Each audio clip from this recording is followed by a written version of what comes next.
How's it going, everyone? Welcome to episode 29 of the ControllerCast. My name is Ursula, joined by Johnny B. Wood and Senior Andy Ihausen. How's it going, guys? It's been a few weeks we've been off, but now we're back. We've been sadly pushing this episode back just because of technical issues and people getting sick and things of that nature. But we're back and yeah. But John is still recovering. He's been sick for like 10 years. It feels like it. But yeah, we're back. Finally, we're going to talk about Dune later on in the episode, but we also have a bunch of current events and things that we've played and things we've listened to and just news going on that a lot of big news, honestly, that's worth talking about. But before we get into any of that, let's always start off with how we're all doing. Andrew, you want to start off? What have you been up to? What have you been playing? What have you been experiencing? How's life been the past few weeks? It's been it's been pretty good. Had I guess going back, we had Halloween the first week we were off. Me and Jordan dressed up as I can't remember the girl's name now. Oh, Trixie and Timmy from Fairly Odd Parents. And then last week I was out at my grandma's for her birthday lunch. And then I've been listening to the new Silk Sonic album, which is a banger. Let's see what else have I been listening to. That's probably like one of my favorite albums of the year. Honestly, it's really good. It might be my favorite album of the year. Yeah, it's pretty quality from start to finish, which is pretty good. When did it come out? Friday. Oh shoot, I haven't listened to any of it. I'm behind the times. Yeah, geez, come on, man. Too much time watching Jungle Cruise. Dude. Oh gosh, don't even get me started. And then movies. The only movie I've seen since we last were on was Dune, which we're talking about, and then been playing the new Animal Crossing update, version 2.0, which is pretty banging. Give us a breakdown of that. Yeah, so the game is finally basically complete. Like everything from the old ones is now present. It only took them like a year and a half. I think the free update, in my opinion, I think the free update's better than the paid DLC, just because the paid DLC is like fine. It's just like not my real like big cup of tea. Like I'd rather be like interacting instead of just like decorating houses and shit. But I know like Jordan and my sister are both really into the paid DLC. So what's in which is pretty good. What's in each? So the paid DLC is this like extra side game called like Happy Home Paradise, which is you basically just like design houses and like it's basically like The Sims. It's more of like a Sim style thing. And then the free update adds like cooking, farming. There's a cafe now. There's a whole bunch of other stuff that they add, like small stuff that's like kind of fan servicey stuff, which I was really digging. And I mean, since it came out a week ago, I played 20 hours of it, so it's pulling me back in somehow. But I mean, the paid DLC, I'm glad I didn't pay for it. So we actually, as much as we shit on the N64 stuff in our group chat, we ended up just going in on a family pass for the NSO expansion pack. So me, Parker, Kelsey, Jordan, and then Arslan Tana, we're all just chilling on the expansion pack. So what? Like, how does it play? What do you mean? Like, how do games feel streaming? Well, they're not streaming; they're still local. But I mean, it's emulated. It's like fine. Like I'm not huge into that. I'll be huge into it once I get like Banjo and like all the other game like Majora's Mask and stuff. But I mean, it's fine. It's all the N64 versions of all the games. I'm definitely glad I'm not paying $50 a year for myself, and I'm definitely glad I didn't pay $25 for me and Jordan each to get the Animal Crossing DLC. Just because of my opinion, I know she likes it a lot more than I do, but yeah, so probably not worth $25, I'm guessing. I wouldn't pay 25 for it, but since we have 6 people on that family plan and it was only $10 a person, I'll pay $10 to have access to it. Wouldn't pay 25 though. Yeah. So does that family plan? It's funny. I'm asking this live. I already paid for it. Is does that family plan like override like is that pretty much like NSO? Like we're all Yeah. on like the same NSO like membership now? Yeah. Yeah. And Okay, it'll go a year, and then we just have to, it'll just renew or whatever if we want to keep doing it. So like so essentially like I'm getting NSO and this expansion pass for like 10 a year then. Yeah. Yeah. Okay. Cool. What is it? John, maybe you gotta hop in on that. We can it'll just be like $5 or whatever per person.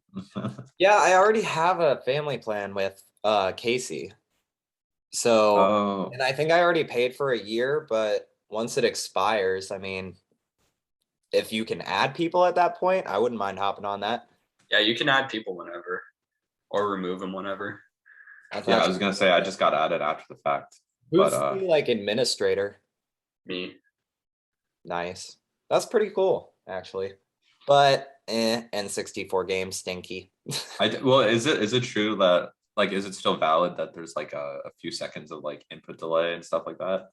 On Majora's or Ocarina of Time, there's a little bit of a noticeable lag, but like the rest of the games seem to play like you don't really notice it. But for whatever reason, Ocarina of Time just gets fucked. I mean, Mario Kart 64 feels terrible regardless. So well, Mario Kart 64 is an extremely difficult game. Yeah, I've played it and it's ridiculously hard. Well, Andrew, what would your pitch be to probably a lot of people out there who like fell out of Animal Crossing, between now and when the start of the pandemic, what would be your pitch to like I guess get them to play this DLC or like this expansion, like a sales pitch, I guess, for them? Because it seems like you're pretty hot on it. I would say, depending on your level of interest in the game still, I would at least log on and try it for a couple hours and just like at least get the new stuff set up. Mm-hmm. I don't know how much longevity it'll have for me personally, just because Pokemon's coming out on Friday, so I'll probably be grinding on that for a while. But I'm interested to hear your opinions on that. Yeah, I'll have it. I'll have it next episode because it comes out Thursday night at 11. So I want to get into Pokemon. Can this be the game? Well, this isn't already out, I guess. This is a remake, yeah. Yeah. But I haven't played that one. Yeah, it's not Legends, it looks good. Yeah, I'm interested. And it plays good. So I mean, it'll be nice. It'll keep Animal Crossing as like a good like chill side game to boot up every once in a while. I don't know. Your mileage may vary, I guess, depending on how interested you are. That's fair. But I'm guessing it's probably it's like more the same, but more the same. Yeah. It definitely will add playtime to your total like clock, just because there's a lot of new stuff to like unlock and work through. So yeah, well, cool. Yeah, I'm gonna have to check out like the everlasting story of my fucked up left Joy-Con. Honestly, at this point, as stupid as it sounds, I'd rather just go out and buy new Joy-Cons than do this whole shipping shit. I don't have a working set of Joy-Cons anymore. Both of my sets don't work. Well, there's one Joy-Con, and I think one right and one left don't work. So you can use like the other. So you can still like. Sorry, it's two rights don't work. Duh, because I don't have a working set. Yeah, does anyone know what the resale market is like for Joy-Cons? Can you buy a single Joy-Con? Can you buy Joy-Cons? You can buy a single Joy-Con. You can. They sell them in singles, yeah. What? Wait, really? Where I'll do that. At like Target, Best Buy, Walmart. No shit. Wait, they sell like a singular, like just like one. Yeah, you can buy one single, like right. Like for $40 kind of shit. Yeah. What? I did not know that. To do that. I would just buy it. They sell it in a single package. But what the fuck? They're scheming, bro. They're doing this on purpose, I swer. How much is $40? Oh, okay. I might honestly do that instead of going through this whole ass process. Have you seen it in stores? Like, could I go to Target right after this and buy one? Yeah, I might do that. I mean, you could look on their website and make sure it's in stock, but yeah, I've seen them before. Because I want to GameFly Metroid Dread. Like, I want to try that out. And I feel like that's a game I'd rather play on handheld than on a TV. Yeah. Rare occasion, but that is one that I'm thinking about. Damn, that's a game changer. But yeah, I'd rather at this point just buy it than like I don't know why I have it. Like I got to print out this label and find a box to throw my Switch into, and send it off to Utah, Salt Lake City, get it repaired, wait for it to come back. Is that where Nintendo's America headquarters is? No, I think that's just where the repair places. Oh, do they have an America headquarters? Yeah, it's in. And maybe I think it's in Seattle. Or maybe I need to just do like what I did with my like DualSense controllers, and I just need to get it from GameStop and like do that warranty, so I can just get it replaced if it fucks out. True. That's a good point. It'd probably only be like $5 on something like that. Yeah, they sell them at GameStop too. Yeah, I can't even take advantage of that whole like warranty right now though, because every GameStop around where I live doesn't even have any fucking DualSense controllers. I'm like, wait, what the fuck? How long does the warranty last? Because I got it, and I can't remember. It's a year, I think. I think it's a year. Yeah, so you want to just like swap out the controller during then. But I got my second controller in March, I remember. So I have until March to hopefully like just swap out one of these, because I want to do that just so I can get like a black or red controller. Red. It's slick. Yeah, exactly. The only thing is the red's like $5 more expensive, but I know it's stupid. Anyways, what about you, Johnny? How have your past few weeks been? Probably a lot or little? Well, it's been a lot at home because we've been home. Yeah. I mean, I've been sick for the past couple weeks, and we got tested, both of us. We actually both tested negative. So I don't know what we've been sick with, because I'm still like not 100%. I felt a lot better yesterday than I do today, weirdly enough. Mm-hmm. But maybe I just got like sick with something else now. I have no idea. But yeah, like Ursula said, I've been sick for 10 years.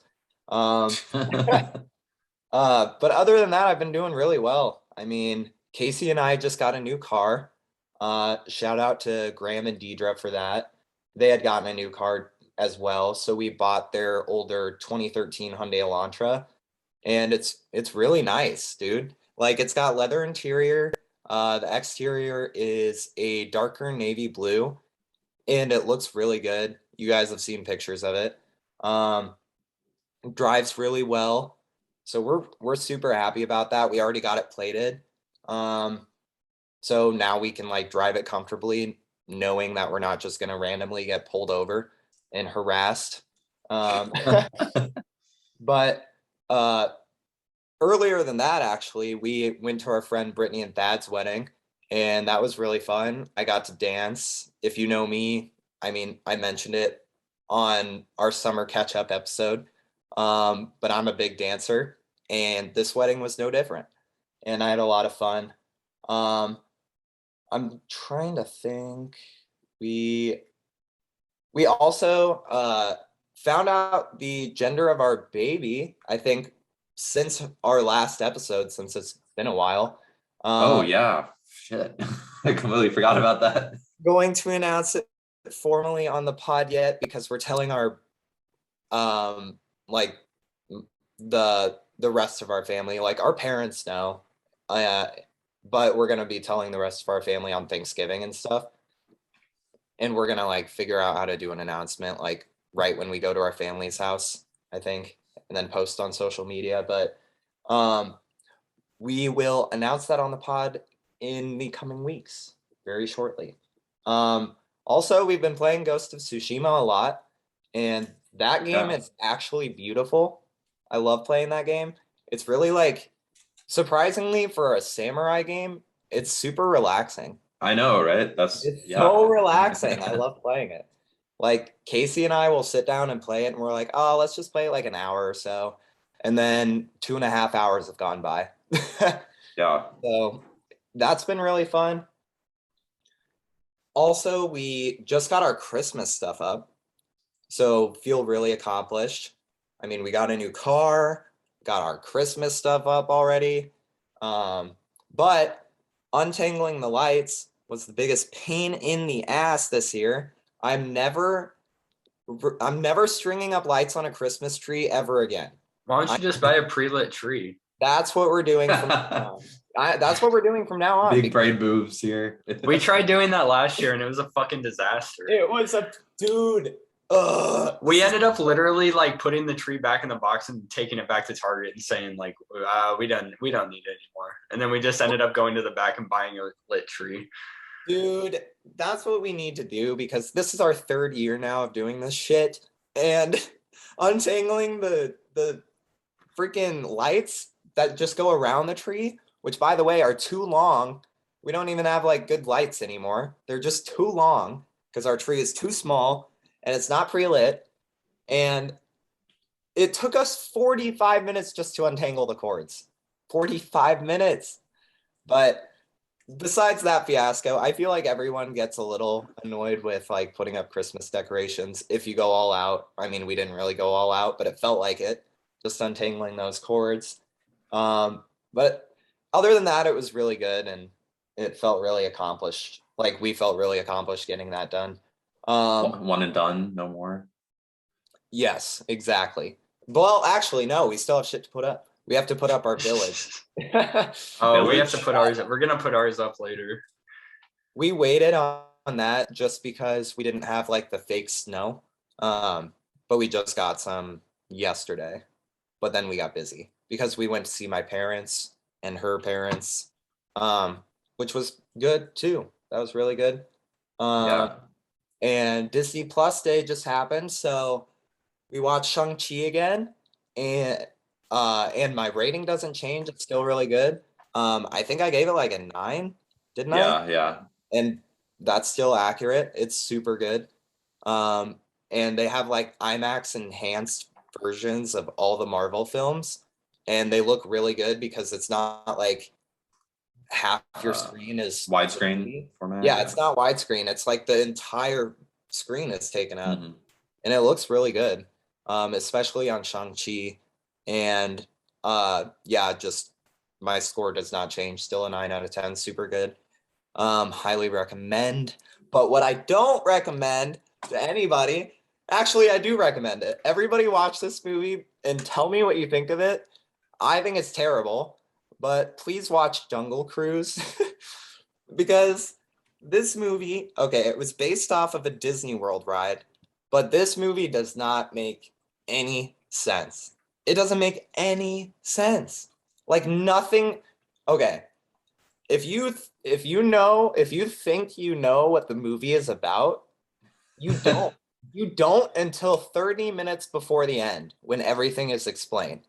And it doesn't work with the flow of the story. Like, because you don't know what's going on, nothing makes sense at all. And it's not like deep or anything. It wasn't, I don't think it was trying to be confusing, but it was a very confusing film. Dumb. I think the acting was unenthusiastic too. Like, I would probably give it like a 4 out of 10. But it's like The Rock was too busy fucking making that Tech 9 song to care about Jungle Cruise, man. It's about drive. It's about verse of 2021, so he was not focused on his performance, and it distracted. showed. Distractions. I think this is probably The Rock's worst performance. Not that I'm like an avid Rock movie watcher. So is this Hobbs and Shaw too? I've seen Game Plan, but that's like it. Maybe, yeah, no, that's. Wait, did you say Game Plan? Yeah, the Game Plan. Oh, the one with for the Disney Channel movie? I don't think it was a Disney Channel movie. I think it did come out in theaters. Like the one where he's a football player, right? Yeah. And the little That's girl. a Tooth Fairy or something, isn't it? I think there was another movie just like it. Jesus Christ! He needs to just stick to being in Hobbs and Shaw and just give up Disney, bro. Well, he's supposed to be he's gonna have his own DC movie like in a year or two. Called he's gonna be playing Black Adam in like a year or two, which is supposed to be like a villain actually, but he's getting his own movie. Oh yeah, he was there. There's the Tooth Fairy, like and then a really good serious role. And then there's the Game Plan. He does have two different fucking dog shit Disney Channel movies. Oh man, but yeah, Jungle Cruise is no different than those. It's terrible. I would not recommend it, but I would recommend it for the fact that like if you're feeling watching a shitty movie, Watch Jungle Cruise. I might watch it just to see how bad it is. You have to, and then Disney's gonna be like, "Wow, 3 million people watch this movie. It's but a success." Is it like a so bad it's good? Honestly, it's sad because I feel like the cinematography is pretty decent. Like it doesn't look too bad, but it's just slapped together and it seems out of order. I don't know. Like The Rock dies like twice in the movie. Spoiler, sorry. What the fuck? Like twice. And they don't explain why that even works. Like, I'm just trying to figure out because I went to Disney World this summer and went on the Jungle Cruise ride. I'm trying to figure out how they pulled a 2.5-hour movie out of their ass for this. The ride is literally like you're like in a river and they're just like talking about animals and then it ends and I'm like, you made a movie out of that? What the fuck? Spoiler alert.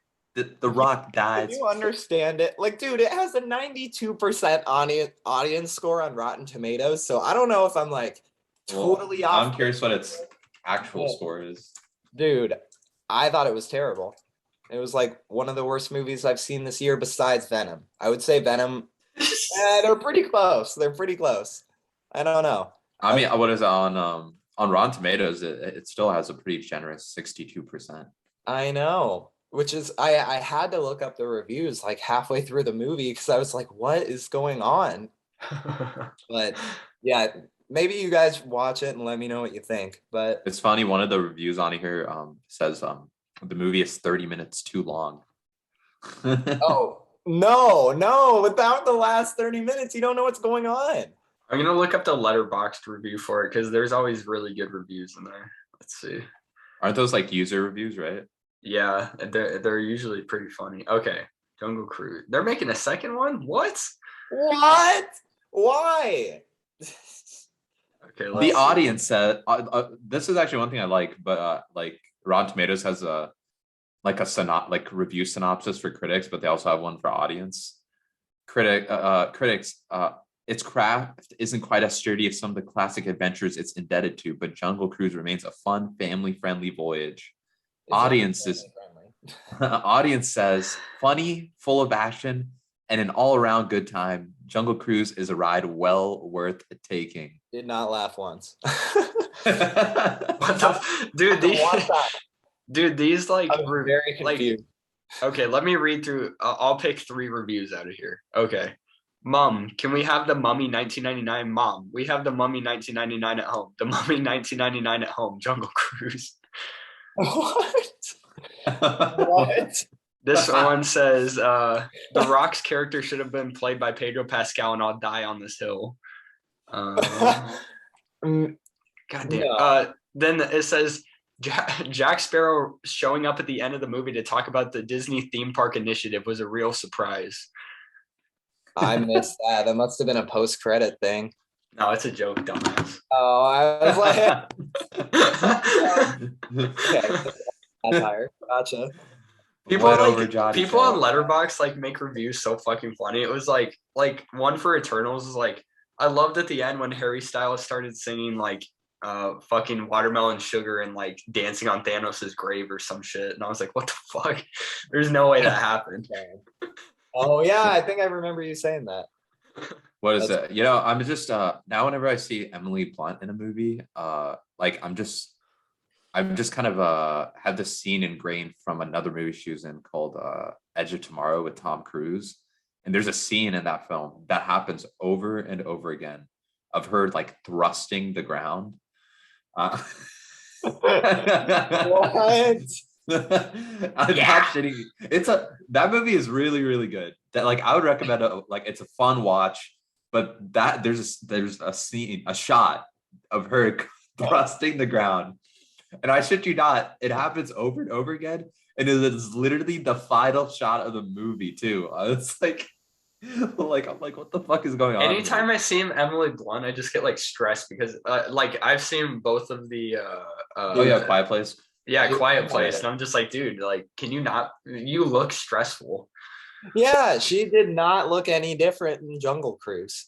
And she didn't. She always looks like this. Her face is always like The villain Visual didn't make medium. sense. There was a romantic relationship that didn't fucking make any sense. Like it was all dumb, and they all like, it was like almost borderline misogynistic at points. I felt like Jesus Christ. it's bad.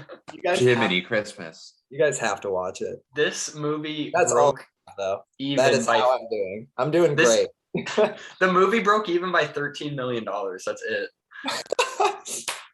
It's gonna make a lot more from streaming, I think, and I hope that everyone that listens watches it just to see like how bad it is. Jesus, this movie was in fucking development hell. The plans for it started in 2004. What the hell? Jeez. Wow. But like that's worse than this Uncharted movie. It was filmed in Atlanta, Georgia. What the fuck? Yeah, like a lot of people don't know this, but Atlanta is like just as big of a filming location now as like Hollywood. Oh, it was in Hawaii too. I was like, no fucking way. They only filmed in Atlanta. I mean, my dad did actually see a famous person in the Atlanta airport. Yeah, it's But yeah, it's like, the busiest airport in the world. Is his name Harry Winkler or something like that? Yeah, like what is it? Like even like I know someone that wanted to get into acting, and they didn't move out to Hollywood. They moved out to Atlanta. Like it's Atlanta's on the up and up for Hollywood, I guess. I don't know why Atlanta, but it is. But I guess going into like what I've been up to the past few like weeks, I guess. Just been watching a lot of movies, playing a lot of games. Movies I saw last night in Soho, that has like Anya Taylor-Joy. That was a pretty interesting watch. I would say like I don't know if it's worth watching in theaters, but I would definitely watch that at some point if you can. I also biggest surprise of the past few weeks was I played the Guardians of the Galaxy game, which was probably one of my favorite games of the year, surprisingly. Like me and Tana played through it, and like the past few days we've been like, we kind of miss playing through that because the characters in the story was like top tier, honestly. Like it was like Sony levels, like PlayStation first party levels of like quality. But like I talked to John about this. If anyone's interested in that game, just watch a playthrough of it on YouTube, because the gameplay is the most like whatever part of that game. Most of the game genuinely is like interacting with characters and watching cutscenes. But goddamn, that shit is really, really good. Like knocked it out of the park for that stuff, like the cutscenes and the story. Like it's a top tier Guardians of the Galaxy story. And it makes me excited because the Avengers was a complete fucking fluke. But if we get stuff at like around this quality level for games, like I'm not expecting everything to be like 9.5 out of 10 like Spider-Man, but if we even get like consistent, like like I would say this game is probably like an 8 out of 10, like consistently good, like 8 out of 10 games like throughout the next few years. Like I know we're getting Wolverine. There's rumors of Daredevil game. Like if like 10 years from now we have just a bunch of different video games of like Marvel characters, like I think that'd be really awesome. And it's really cool to see like a new leaf where we're seeing these like high quality superhero games, because until like Spider-Man and anything, like the only like really quality superhero video games were the Batman games. And before that, most superhero video games were stinkers. So it's really nice that like you're seeing like these big budget, like high quality games coming out. So if you're interested in Guardians of the Galaxy, pull up one of those 10-hour YouTube movie things and watch it like it's like a mini series, because it's honestly really, really good. And then from there, like Andrew said, like so that Silk Sonic album came out, really, really good. Like just feels so cool. Like that's a weird description for an album, but it just sounds cool. And it's probably like my favorite album of the year, honestly, so far. So that, or the Tyler the Creator album. So listen to that, guys, if you haven't. It's only like a 30-minute album. And I'm trying to think if there's anything else that's been crazy going on in my life. Nothing that besides those things. Obviously I saw Dune. I saw Eternals literally last night. I was waiting for you to mention it. Yeah, I saw Eternals. I'm gonna hold off on getting into anything specific with that because I think John is gonna be watching that, and we'll probably talk about Yeah, that this week. sometime later this month, um, or in the next episode. We'll talk about it essentially. I'll just say this: I think I'm not gonna. This isn't like a bro. Fuck the critics. The critics got it wrong. Two thumbs up, like two middle fingers in the air, like kind of shit. But will I say the critics strangely seemed very critical about this film? Yeah. Uh like this movie has like definitely the like this movie has the lowest Rotten Tomato score of any MCU movie, and it's like not even close. Like like it has a 48%, and the one above that is 60, like has like a 67.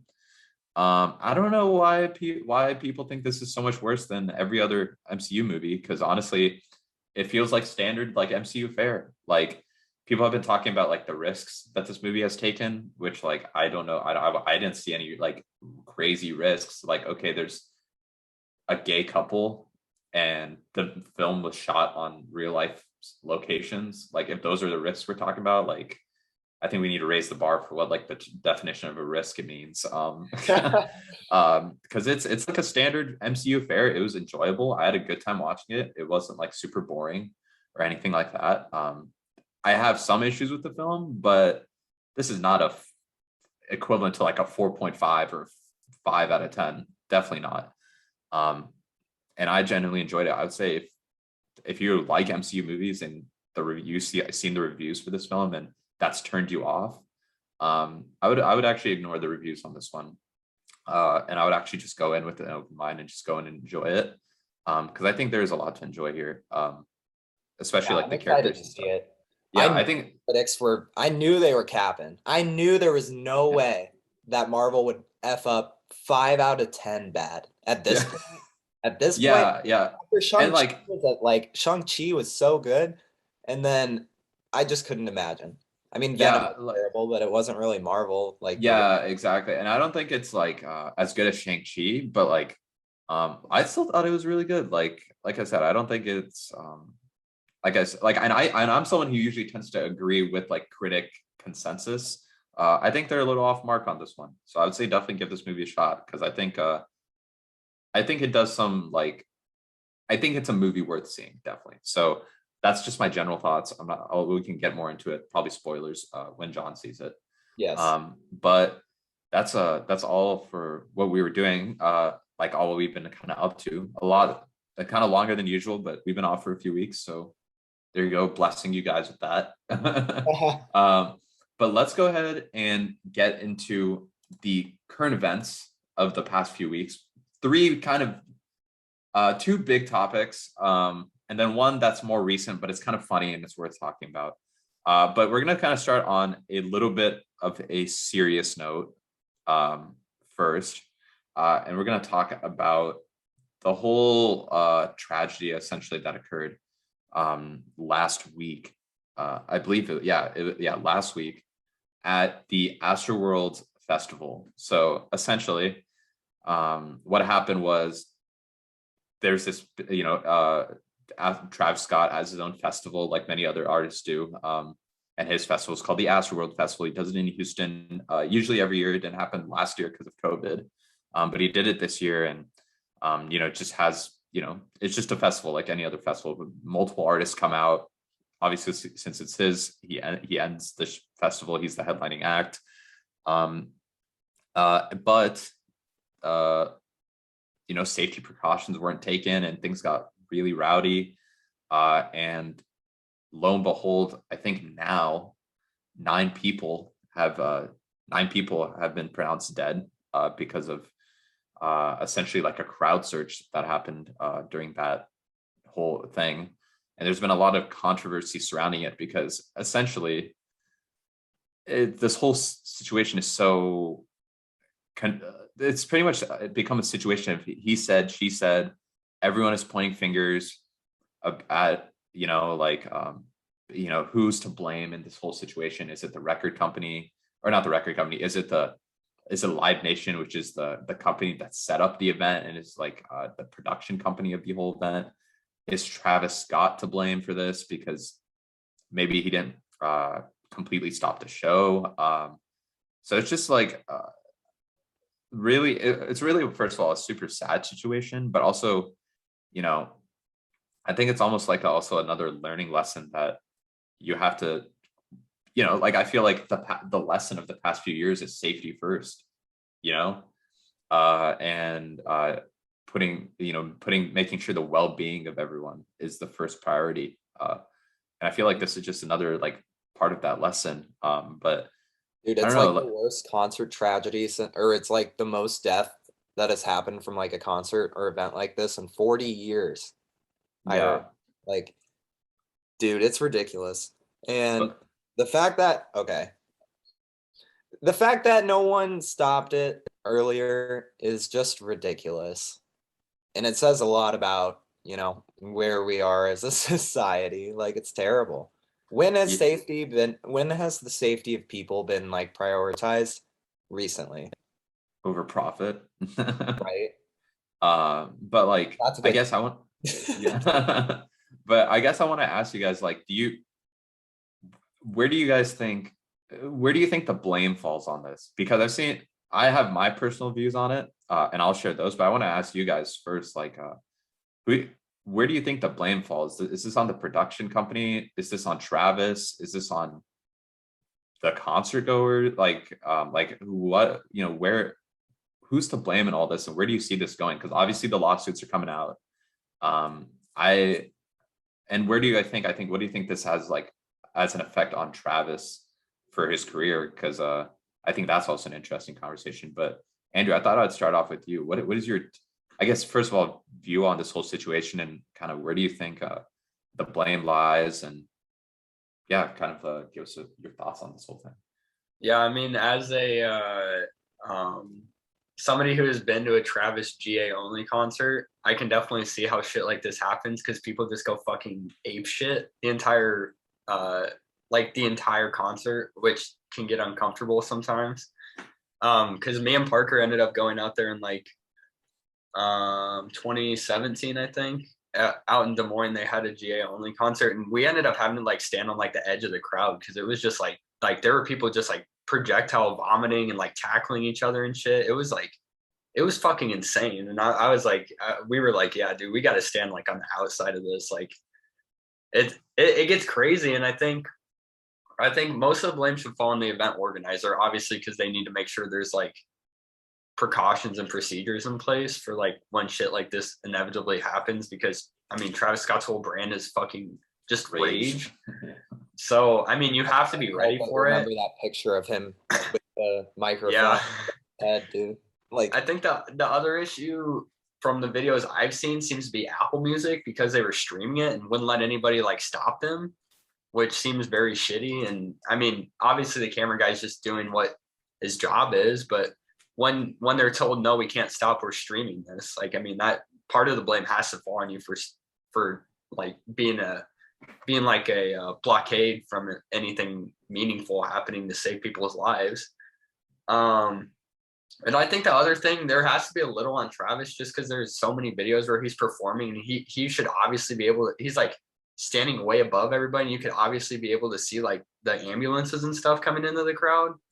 I don't know how you don't stop it at all, or don't even like acknowledge it, and just like, well, because in that video with the Apple Music guy, there's like people yelling stop, and Travis is like, who told me to stop? And it's like, let's fucking rage. Like, people were chanting stop the show. Yeah. Like, yeah. I think most of it has to fall on the organizer. Obviously, a decent amount has to fall on Travis, because I mean he has to make sure there's precautions in place, especially when his brand is literally just raging, going fucking insane. But I also think Apple Music has to be tied into it too, because like that, I mean, the camera guy saying we can't stop the show, like we can't pause or anything, we're streaming, that's fucked. I mean, like, bro, you're fucking Apple. What is like 2 minutes of off air gonna fucking hurt you, you idiot? Yeah, there's like, do you think that top level Apple executives had any hand, like, do you think they had hand in saying like don't stop the show if something like this happens? Like, businesses think of this shit. And like, ugh, the fact that they didn't is ridiculous to me. I don't understand it. I feel like Andrew hit it on the nose, and that everyone is to fucking blame. Everyone. Travis should have stopped the show. He really should have just been decent, because, I mean, artists do that all the time. They will do that. Like, you see it time and time again where artists will stop the show if they see something in the crowd they don't like. Like, dude, it's how hard is it? And Travis didn't make an effort to do that, obviously. And I like his music and shit, and you'd like to think that he was just had no idea what was going on, but like his apology video is terrible. Yeah, that's been memed on now, which is like fucked up, but like, yeah, it's a fucking meme now. Yeah, like he's like, yeah. oh man, like rubbing his face and stuff. Yeah. Like, I don't know. Yeah, he just looks like a child. Like, it's ridiculous. I don't get it. And yeah, I feel like it's everyone's fault a little bit. But like Apple, they had to have thought of something like this happening, the possibility of it even. And to have them be like, no, the show must go on. Bruh. I can't believe that. Yeah, and like, yeah, like I want to jump into, and I'm gonna give like a slightly different opinion from like what I think I've been seeing generally. I think it does match up to what you guys are saying, but from what I'm saying generally, I think yeah, most of the blame has to fall on the production company, Live Nation. You have to have precautions for this, and also like they oversold tickets. Like this is also another like a precautionary tale, like a cautionary tale. Like, don't oversell tickets, because guess what? That concert was overpacked essentially. And I think they should have had precautions set in place for the second people are fucking dying, that you fucking call it off, that you cut things off and you stop right there.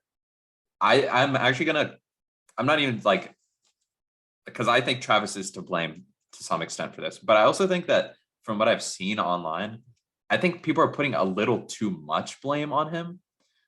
There's definitely clips I've seen where he stopped singing to be like, hey, there's a person passed out, someone get to him.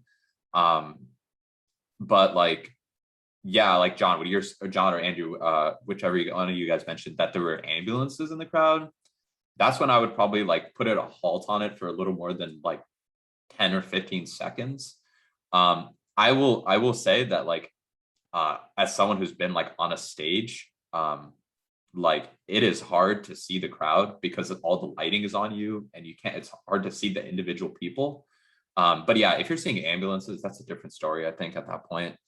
I don't think he has handled it well in the aftermath, because yeah, his apology was shit. And yeah, like I don't think he's to blame as much. But I think he could have still handled it way better. And I think some people are getting a little too crazy with the accusations on him specifically, like saying it was like a fucking satanic ritual. Yeah, that's a little much. Yeah, like all that shit, like that's a little crazy.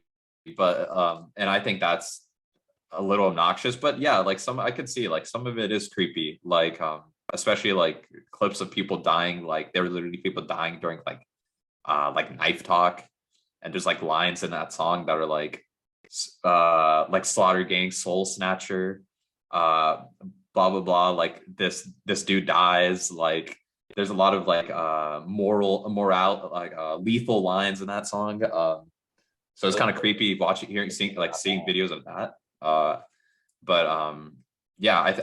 think at the end of the day, Live Nation is to blame for the most part. I think they're the ones who are probably going to get sued out the ass. I think Travis could make the argument in lawsuits that he was unaware of the extent of like what was exactly going down.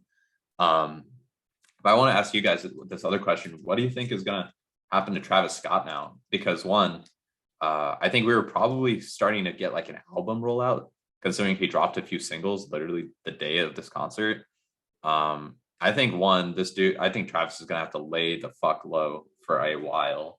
And two, I don't think he's going to be able to, like, if he ever tours again, that he'll be able to, I think he's going to have to like completely rebrand himself. Like, I don't think he's going to be able to be like do Like anything Brown that like situation. the what Could this situation? be a Chris Brown situation? Well, like it's also like he's gonna have to completely drop the rager persona because like think about this at concerts. Even we've been to concerts, like even like the weekend or like like shit that isn't even based around like a rager mentality. That shit can still get rowdy because it's a concert. Yeah. And the thing is, the second that like something bad happens again at one of his concerts, like bro, he still has his entire discography before this. He still has all those songs. Is he like what is he gonna do for those songs? Like that's kind of like my thought. Like I don't know. I feel like he's gonna have to lay low and then like completely change the image.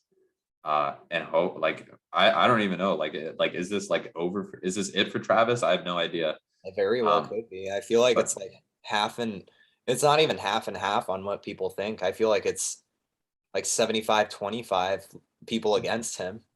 yeah, And I would almost say I'm against him because we've all been on a stage for some reason. Obviously, not a stage that big, but shit was happening in the front of the crowd. And you know damn well he saw it, all of it. Like, there's no way he didn't see it. Well, and there's even the part where he's on that like raised platform in the middle of the crowd. Like you should be able to see some, like you could see flashing lights. Right there. Yeah. We've all been on a stage before. Everyone that's listening has been on a stage for some reason looking at a crowd. And bruh, you see everything. You can pick out anything that's not right. Immediately, your eyes go to it. Someone passes out, your eyes go right to that. Like, come on, bro. And the ambulances too. It's ridiculous. I think Travis is. I'm not saying the word because I think it's the cancel culture is like I think it's silly and people should be forgiven, at a certain point. But like Ursula, you brought up a lot of good points. He's gonna have to totally rebrand himself because he can't have that rager mantra with that. It's like disrespectful at that yeah. point. What about you, Andrew? Do you think what do you think is gonna happen to Trav now? I mean, I think anytime he does anything, the internet's gonna go fucking like just dog shit on him, like just dog pile on his ass. So I mean, I agree with you. I think he's gonna have to lay low for a while. This probably it definitely hurts his album rollout. And whatever album comes out of it is probably gonna be one that people are gonna be like, wow, like people fucking died and you just like release an album or something to that extent, because the internet goes fucking ape shit over any dumb little fucking thing. Yeah. But this is so we'll see. I don't think his career is over, but I think he's definitely gonna have to, like you said, rebrand and fucking like reorientate himself. Travis becomes an R&B singer. Travis the country music singer. Yeah, but like all jokes aside, this is like super fucking depressing situation, super sad situation. Yeah. If there's any charities or anything that anyone can donate to, please do it. If there's any GoFundMe's or anything for any of the survivors of this tragedy, the families for these people, like think about it. Some of these people, like your son or daughter, it's just going to a concert. And you would never expect that to be like the last time you see them, which is like super sad. But I'm really like curious what the vibe is in Houston right now, because I'm going there in a few days. I'm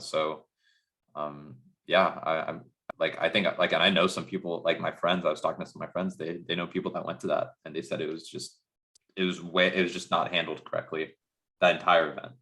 But yeah, that's that for that topic. Changing gears a little bit, let's talk about Facebook. Oh my god. So Facebook is doing a little bit of a rebranding, and that rebranding entails they're renaming themselves to Meta. Now Meta. So just to get clarify for people, they're not actually like changing the Facebook social media app to Meta. They're just changing the name of their umbrella company to Meta. and Facebook is just going to be considered its own service as opposed to the name of the whole company. It's kind of similar to like what Google did a little while back, where they changed their umbrella company name to Alphabet. But yeah, so they've rebranded their so stupid, because every time I say Meta, I just think of fucking Mark Zuckerberg's face. And his sweet baby Ray's obsession. Yeah, but essentially they've changed their name to Meta because they want to embrace the metaverse. Now, do you guys know what the metaverse is? Like, let's talk about this. Like, what are your guys? Yeah, it's the Snyderverse, but restore the Snyderverse. What do you guys know about the metaverse? I want to start off there, I guess. I actually know nothing. I know absolutely nothing. But I'm gonna say that I feel like the metaverse's like mission is to just collect the data of all the people that we know of so far in the universe on Earth. I feel like that's its sole mission, is to get everyone's data. That's like their fucking mission statement. It seems like that one thing, I think it was called like Second Life or some shit that was like popular like in the mid 2000s, but I feel like this one, they're definitely like, I don't know, I give it like 5 months before they like implement like capitalism into it and make you like pay for like rent and stuff in the metaverse. So I think it's okay, so yeah, I can so after this whole meta bullshit, like I've been trying to wrap my head around it, trying to understand it, pretty much. So I'll explain it to you guys. So the metaverse is essentially this thing that the Silicon Valley big tech is kind of banking on in general. It's not just Facebook. It's just that Facebook is really trying to like embrace it and make it part of their brand. Essentially, they're viewing it as the next quote unquote step of the internet, or the next evolution of the internet, where it's like pretty much eliminating the barrier between like what's on our screen. I'm trying to hold up my phone, but what's on our screen and what our real life is. Essentially, like pretty much VR. Like you can go to like, you'll be going to like, you'll be in a work meeting and like motherfuckers are dressed up in their Fortnite avatar, or like like you're going to like concerts, or you're going to places virtually. Like essentially it's virtual reality, and like how NFTs are part of that. Like how they're trying to solidify and make virtual items like tangible in a virtual space, and like make it all like cross compatible. So like you could like have be in virtual reality and like have a virtual house where you have your like NFTs hung up on your wall, and you bought that item from that video game, and you can wear that item in that virtual reality, and it's like connected to like work, and like people from work are like also part of this virtual reality. And it's pretty much it's pretty much going all in on virtual reality, and like incorporating all this tech like video games and social media and stuff into like reality, and building things around that. That just further like solidifies the fact and the theories and the fan stories about like this Mark Zuckerberg is not human. This dude is not human. I'm telling you what, like that is like so, I can't even wrap my head around that. And I don't want that to be the way things go. Like everything is totally virtual. Or like there's some sort of blend or mix of it, like into like like you'll have a meeting in your living room, and like say there'll be a virtual desk. They'll spawn like a virtual like office table into your living room, and you'll see like your coworkers in your living room or some shit like that. I don't know. That's still so weird to me. Yeah, why would he spend money on improving the real world when he could just put money into making a fucking fake second world? Like Elon Musk is out here donating like $6 billion to like the world hunger, whatever the fuck it was, and then Mark Zuckerberg's like, I love sweet baby Ray's metaverse. But yeah, what are your guys' thoughts now that I've explained what the metaverse is? And essentially Facebook is trying to be like, we want to be like the leading company in leading everyone into the metaverse. So yeah, that's that's the metaverse. What are your guys' thoughts now that I've kind of laid it out? Yeah, I don't really know. I mean, I feel like it's got potential, but I could see this either exploited. I can totally see it being exploited. It's definitely going to be exploited. I think that's a guarantee, but I also think it's just I don't. It's a cool idea. I just don't know how they're gonna just hold it together, because I feel like Google Glass was like an idea that was as forward thinking as this, and that completely shit its pants for whatever reason. So I feel like they have to keep the metaverse on a very steady, straight, narrow track to make sure that doesn't happen to them. I guess. I mean, I think it's a cool idea. It seems unnecessary right now. Maybe it would have been cool if it was ready before COVID, because then I feel like it would have been like an Animal Crossing situation where it's just came out at the right time, you know. But now that people don't want to fucking sit inside, yeah, you can. He's fucking trying to open my door. One sec. Dude, the metaverse. It's too. So here's the interesting thing. So in big tech, in Silicon Valley, a lot of big companies, they're having a required reading, right, of this book called Snow Crash. And the term the metaverse is actually derived from this science fiction novel. It's a 1992 science fiction novel about a virtual reality based successor to the internet. And in that book, it's called the metaverse. And multiple companies in Silicon Valley say hey, as an employee, this is a required read to understand the future of where tech is going.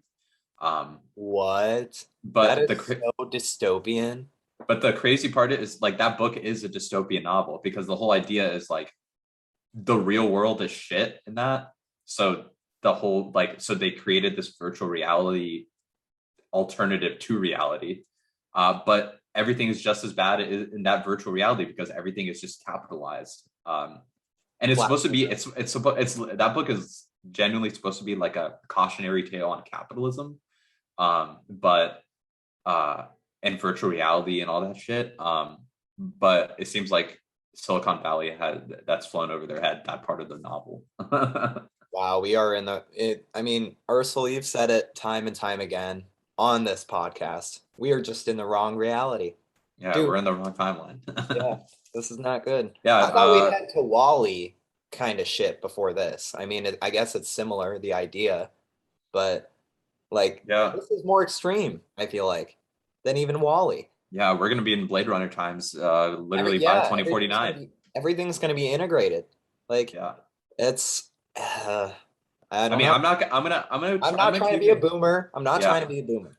I'm gonna keep an open mind, but there's things to question about it. I don't want to be a boomer, but it's it could go both ways. I'll just say that I could see pros and cons of it, but so that's that on Meta. Mixed thoughts on it, but now let's get into something a little bit more recent, the past couple of days. And that is, I'm so fucking excited to talk about this. Oh my god. the long-awaited, the long-rumored Grand Theft Auto the Trilogy Definitive Edition came out on Friday, and to say the very least, it has been a complete fucking shit show.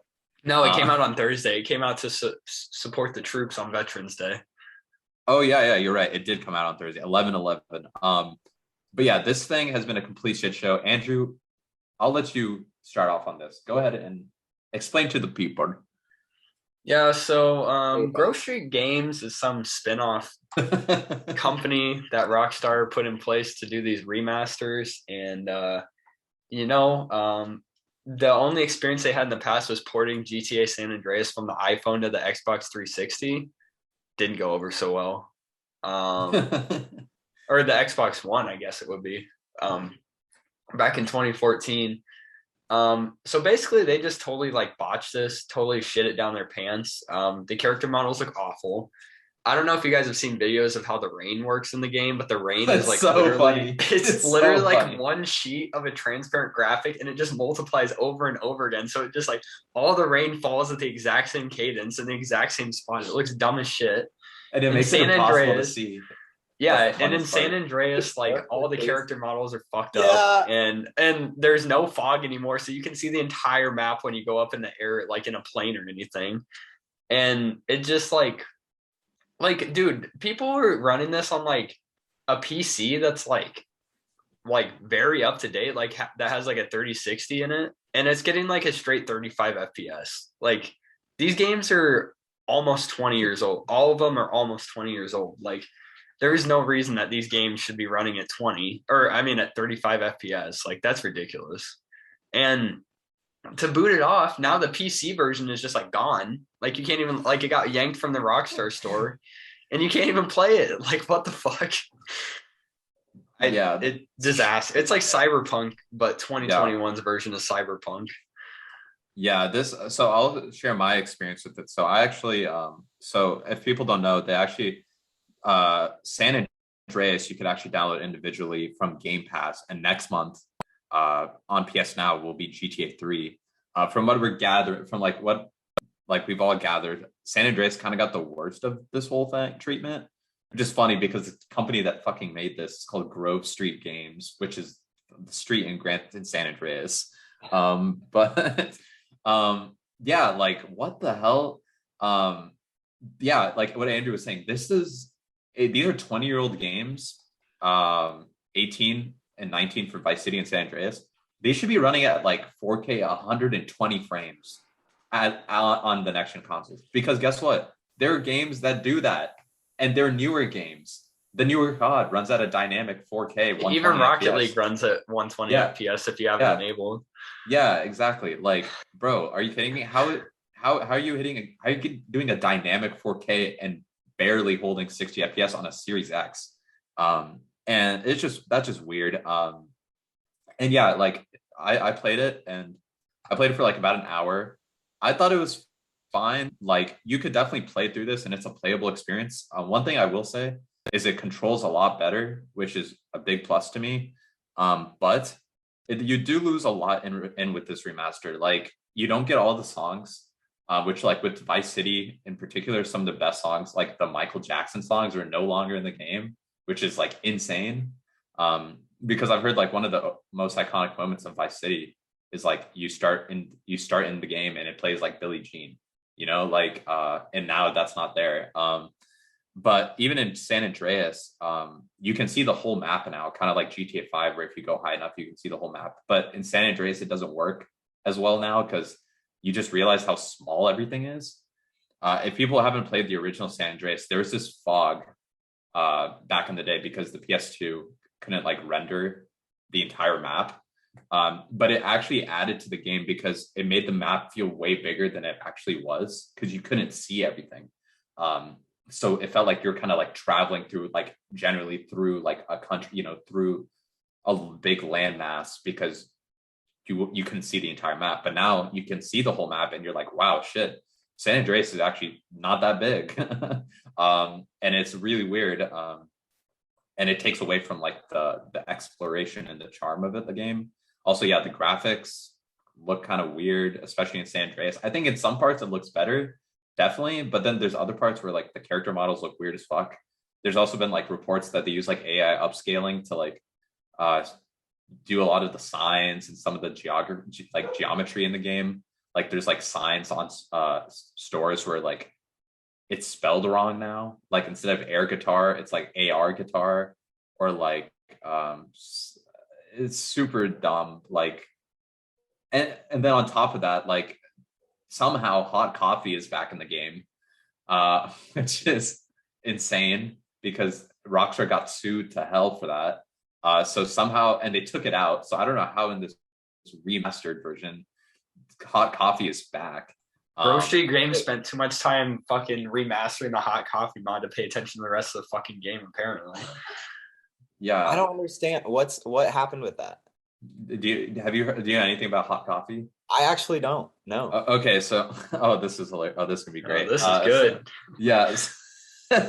Okay, so you know how you can like in the Grand Theft Auto games you can like date people in like the campaign in the story modes and shit? Yeah. Yeah, so like at least you could in like 4 in the PS2 games, you could like date people and like stuff like that. And what essentially happens is if you go on enough dates with someone in the game, there'll be like hey, do you want to like come up and like get some coffee, like, or something? You want to like come up to my apartment for coffee?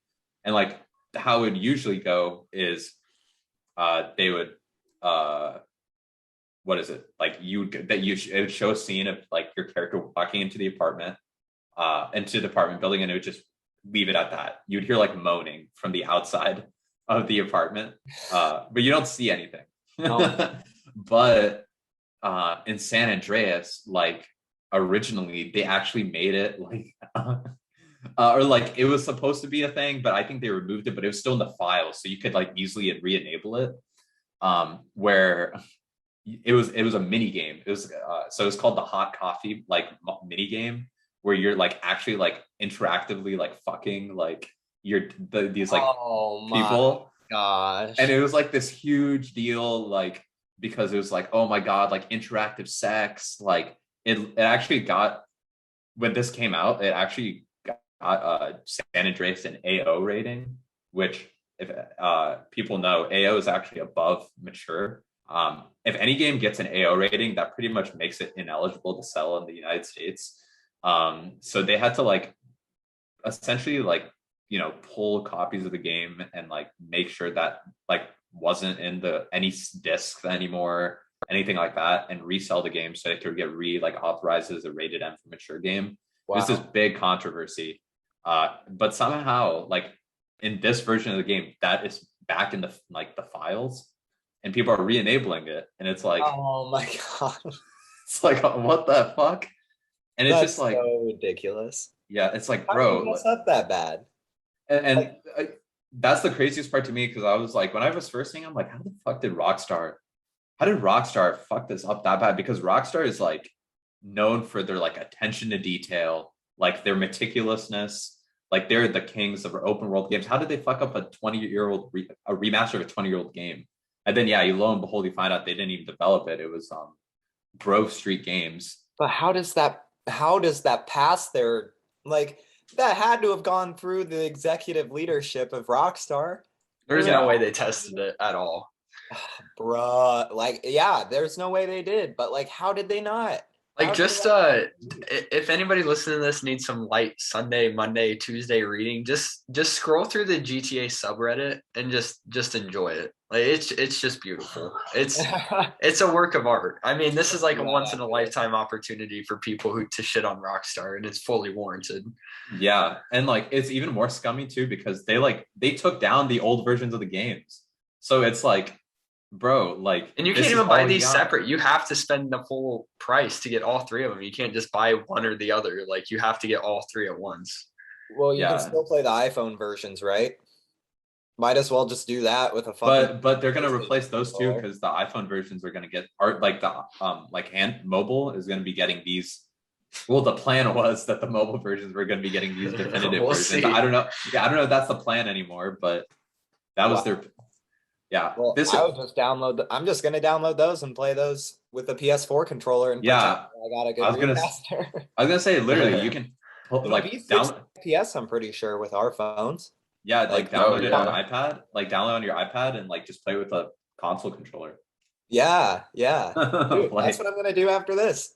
Shit. Yeah, like, and like it's just so dumb, and it's just like, bro, like, I know Rockstar are amazing developers, but Jesus Christ, this first, like this, followed by the whole GTA 5 fucking, like, how it literally just looks like the PS4 version. Like, dude, like, come on, we need a bounce back. I know they're making GTA 6. It's like the world's worst kept secret, but come on, like, we need to like get rid of some of this scumminess, Rockstar. Because I know you guys are amazing developers. Red Dead 2 is like literally probably the best game of this generation, or this past generation. But yeah, that's that for GTA. Got a little roasting for that. Oh, I guess, John, do you have any, like, as someone who hasn't played the games, what are your thoughts on this, kind of from an outsider's perspective? Just that I actually was excited for these remasters, but now I'm not gonna get them, especially not for $60 for all three. So now I'm just gonna like we said, I'm gonna download them on Casey's iPad, and I'm gonna play it with a DualSense controller, and that'll be my remaster version. And I'll Yeah, probably do it seriously. like during breaks at work and shit if I have any. Yeah, and that's one thing I'll say like about like San Andreas in particular. San Andreas for some reason, and I think Andrew could attest to this. There's something about San Andreas where that one is like even with compared to the new ones. There's something about San Andreas where it's like the most fun to just jack around in. Like it just there's something fun like there's an X factor to just go like opening up GTA San Andreas, enabling some crazy ass cheat, and just like going crazy in that game. Like most people don't play San Andreas for the story.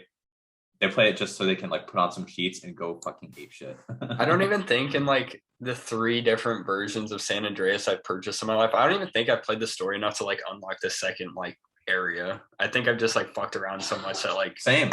I just Same. have like the original starting area. I've never even made it to like Las Venturas or San Fierro or any of those. Like I've never made it off that island just because I always just fuck around. It doesn't help that the earlier versions of the games are hard as fuck. Like yeah, they can. All you have to do was follow the damn train. That's why I was excited because I was like, oh man, remastered controls and like the checkpoint system from GTA 5. Like this is I'm actually gonna like want to play this. And now I'm like, Yeah, that's the thing. That's why I was hyped about it. I was like, better controls, checkpoints. Like I would actually be maybe willing to like play through the story or something of these games. But now I don't know. I got a bad taste in my mouth. But you know, we'll see. We'll see. Also, one little story I did want to throw out, which is kind of a big story, is that supposedly tomorrow there might be a shadow drop of Halo Infinite. There's a lot of rumors around this that they might be releasing the multiplayer 3 weeks early, which if people don't know, the multiplayer is free. So and pretty much everyone said from the betas from the like that happened that the multiplayer seems ready to go. I just think it's a pretty crazy story if that happens. If like tomorrow comes around and they're like, oh hey, here you go, here's the multiplayer, which would be kind of a power move. I'll download it. Yeah, I'm with you, Ursula, if you're down. Yeah, I'm down. I mean, I'll definitely be downloading it. We'll see. We'll find out tomorrow. Huh? I said, hopefully it happens. That would be lit. Now I'm kind of excited. Yeah, yeah, that'd be crazy. Oh, and one thing I totally forgot to mention: Forza Horizon 5. Play that too. That's awesome. I haven't downloaded it yet, but I'm going to because I'm a big Forza Horizon fan. I mean, I played 3, a little bit of 4, but like I played like 100 hours of 3 or 50 to 100. I played a lot of it. Yeah, I'm not even like a car guy. Like I'm not even like a racing game guy, but like I can see the brilliance of Forza Horizon, especially with 5. Like it looks beautiful, absolutely beautiful. But yeah, that's it for current events. Kind of long, but now we'll go ahead and get into the main topic of the week, and that is Dune. All right, so getting into the main topic, long overdue, but we're finally here to talk about it. It is Denis Villeneuve's newest film, and it is Dune. Dune Part 1, actually, which the advertising doesn't allude to, but the second you start the movie and the title shows up, it is called Dune Part 1. And just to give some background on the film as well as the book, if people don't know, Denis Villeneuve, director of Blade Runner 2049, as well as other fantastic movies this past decade, like Prisoners, Sicario, Arrival, just to name a few. For me, he's probably my second favorite director, behind Nolan probably. I really like his work. But so yeah, I think his repertoire, I guess, especially with him making Blade Runner 2049 right before this, shows that he was probably the man for the job to tackle something as vast and big as Dune. And speaking more about the movie itself, or not about the movie, the story itself, Dune, it's actually based on a Frank Herbert. Is it Herbert? I think it's Frank Herbert novel. Yeah, it is Herbert. Frank Herbert novel from 1965 by the same name, Dune. Dune itself is actually a series, and if people don't actually, I don't know if people know this, but Dune is actually the best-selling science fiction novel of all time. So really big deal to adapt this or readapt this. There was actually a 1984 movie, but it was considered really bad. But here we are. A lot of people have, before this movie came out, considered Dune itself an like unadaptable book, like just something that was impossible to make a movie out of. But I think Denis has done a pretty good job, honestly. I guess from there we can kind of go into our general thoughts about the film. I'll start off. I think this movie is really, really good, honestly. Great, honestly. I think its biggest problem, I think all of us will probably agree with this, and I think this is the general consensus of the movie, is that it's very much, to me, a first part. It feels very much as a setup for a lot of things, and it feels like it's really building the world and establishing the world of Dune. But man, everything around us, just first of all, like on like a technical level, I think this movie is masterful.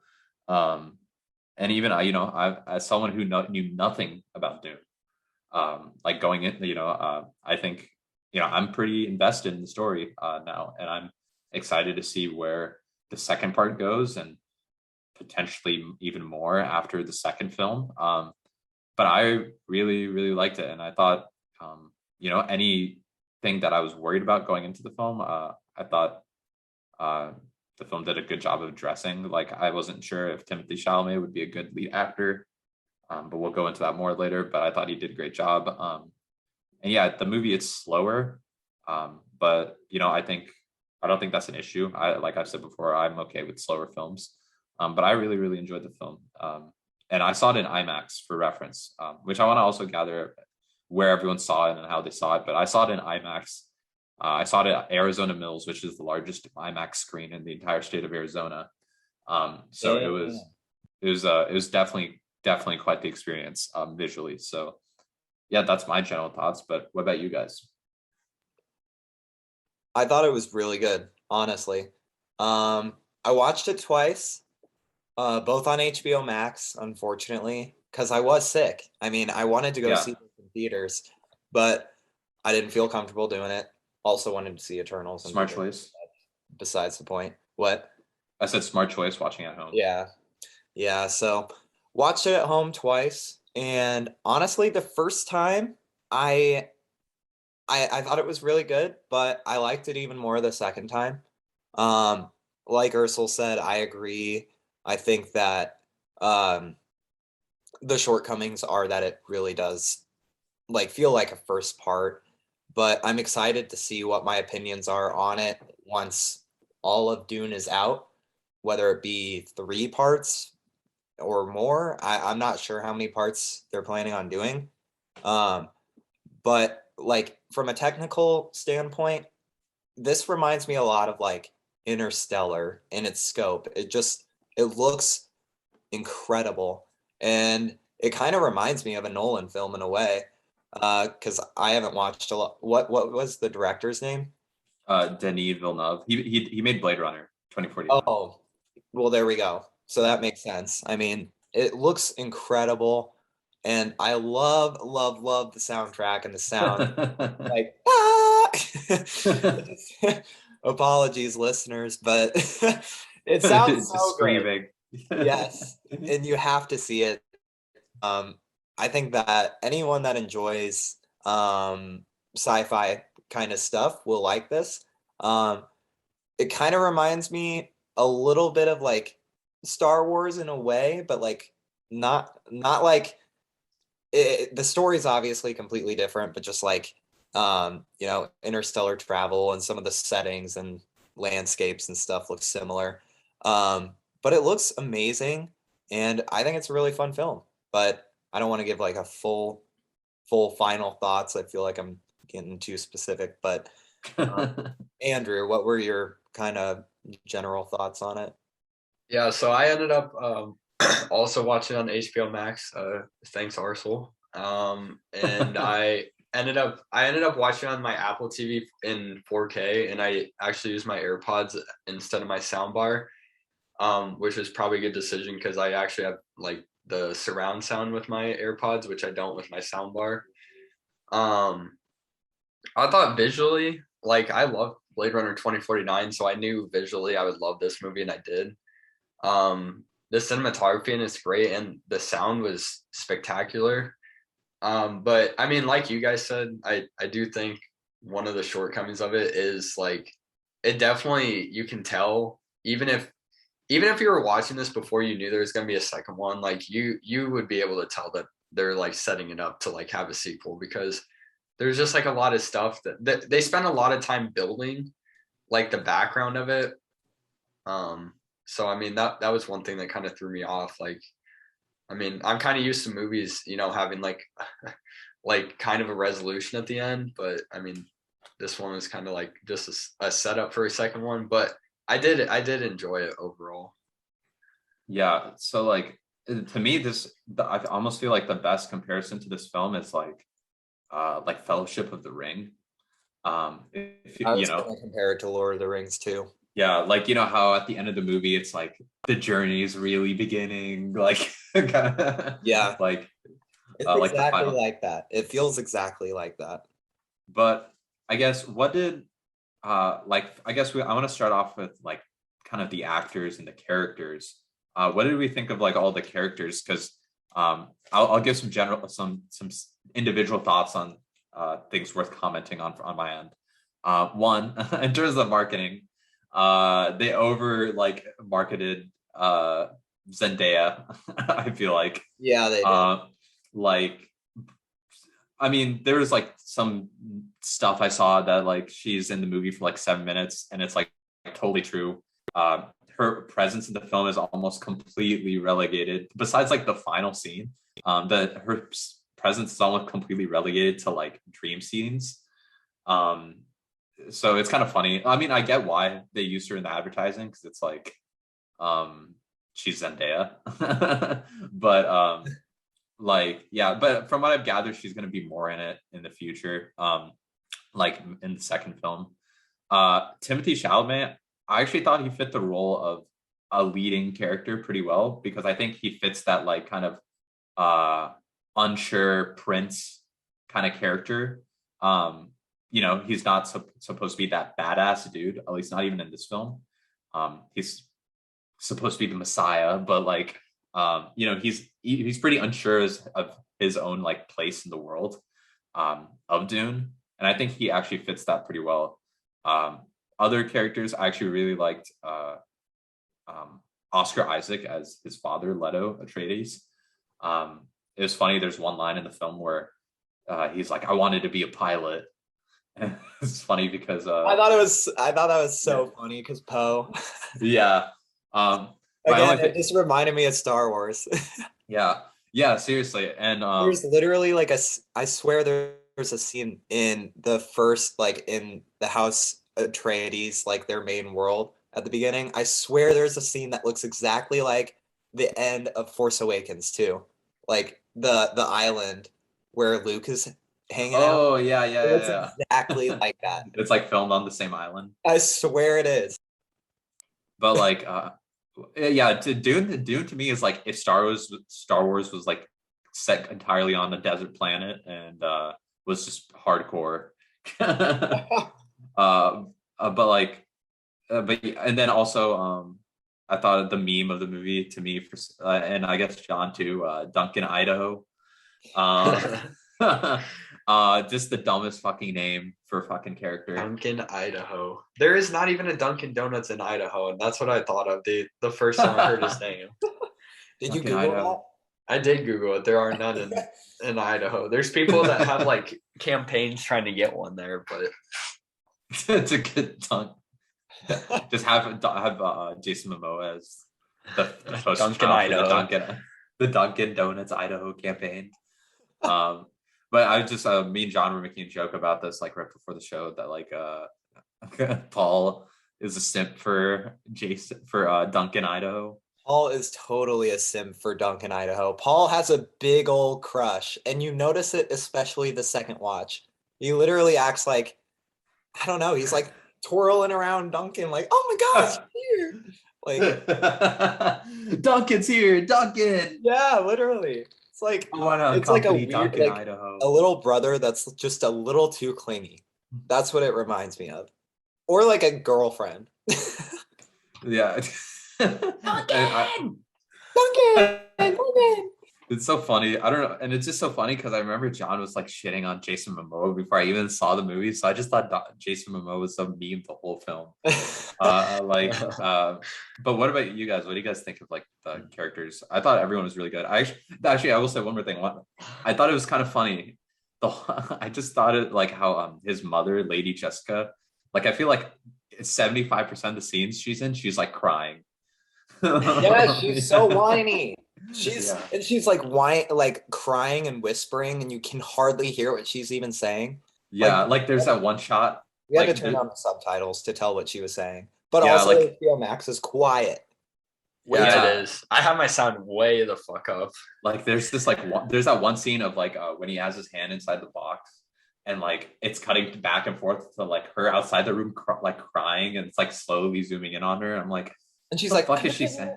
Yeah. You literally cannot hear what she's saying. Bro, imagine watching that in theaters. I had no subtitles. I was like sitting there like ah! What did you say? It seemed so important too. Yeah. I don't remember what she says in that moment. I don't think it was anything. I think it was like inaudible, just like she's just crying. But what did you guys think of the characters? I actually really liked Stellan Skarsgård as Baron. Oh yeah, I completely forgot to mention him. Yeah, he's creepy. Yeah. I mean, is this like I don't know enough about like the book Dune or the book to know where it's gonna go, but if Baron is the main villain, that'd be pretty dope because he's a weird ass looking dude and he's pretty menacing and honestly ruthless. Like he killed that one doctor just willy-nilly. Like he's like, oh yeah, why? Your wife, I already killed her. He promised to save his wife if he betrayed everyone. And oh my gosh, spoiler. I actually loved his design of like it looks. I think he's essentially floating, but like how he like lifts up. He's like the male version of Lady D. Yeah, it literally looks like he's like standing on stilts. It's so weird, but like his scenes were like something out of like a horror film. I felt like.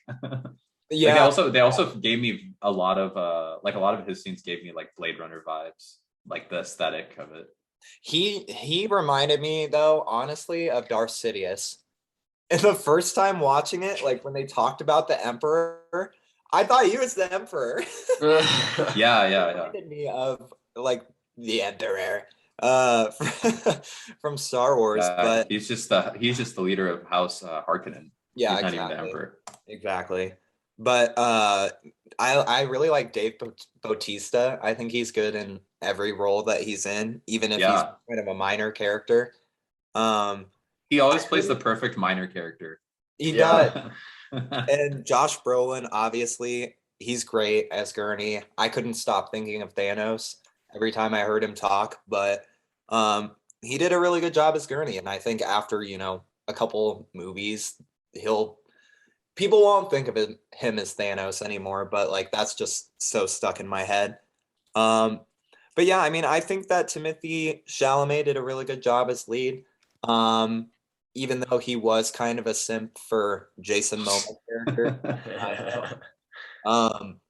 Like it was a little cringe actually watching it the second time, but not enough for me to knock his performance. Like he did a really good job, and I'm excited to see the next couple of movies because I feel like it'll be like some coming of age. There's got to be some coming of age with him. I mean, obviously, that's he discovers the act of masturbation. Coming of age. What is he, like 18? Like teach your mate how to bait. Oh God, Jesus! God. No, I'm just kidding. Unbelievable. Jason Momoa's a badass, obviously. Like I meme on him, and I think he did get kind of chunky in this role, and maybe it's the lack of a He has a beard in the like beginning of the film, and then he doesn't, and he looks terrible. But his Jeez. fighting scenes were really badass, and like he was a tank. So that was fun to see, and I thought he actually did a really good job.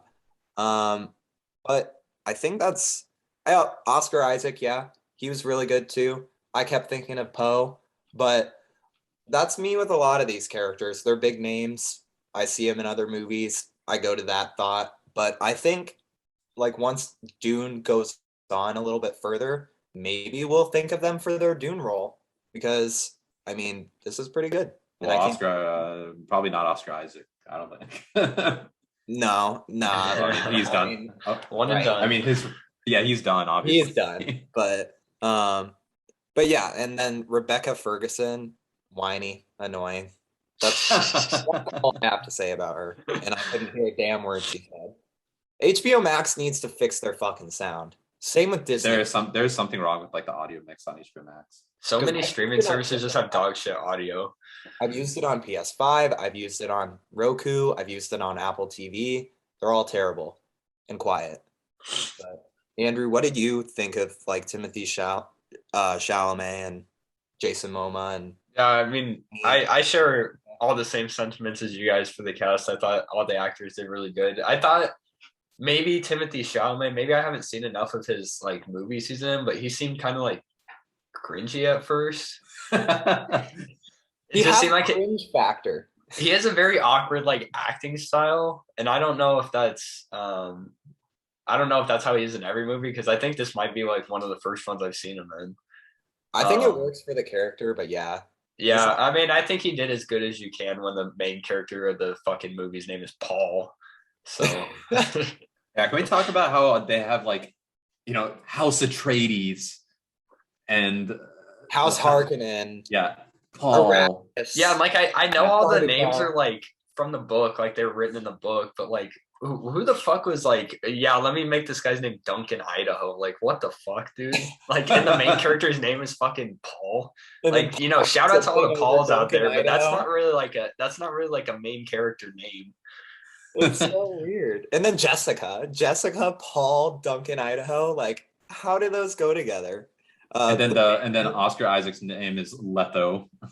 like that's like an actual like sci-fi sounding name. Right. Like you couldn't think of a sci-fi sounding name for like the main character of half of Dune. Like the story overall. You have to have a sci-fi name. You can't name the fucking main character Paul. Yeah. But, I mean, wasn't it written in like the 1950s though? 60s.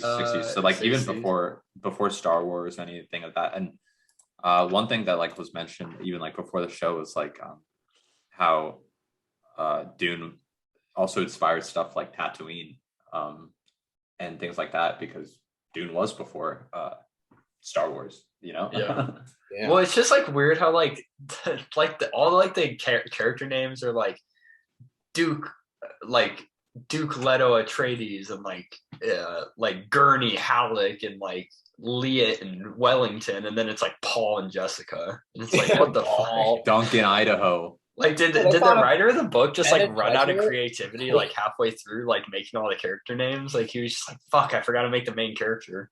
Yeah, literally.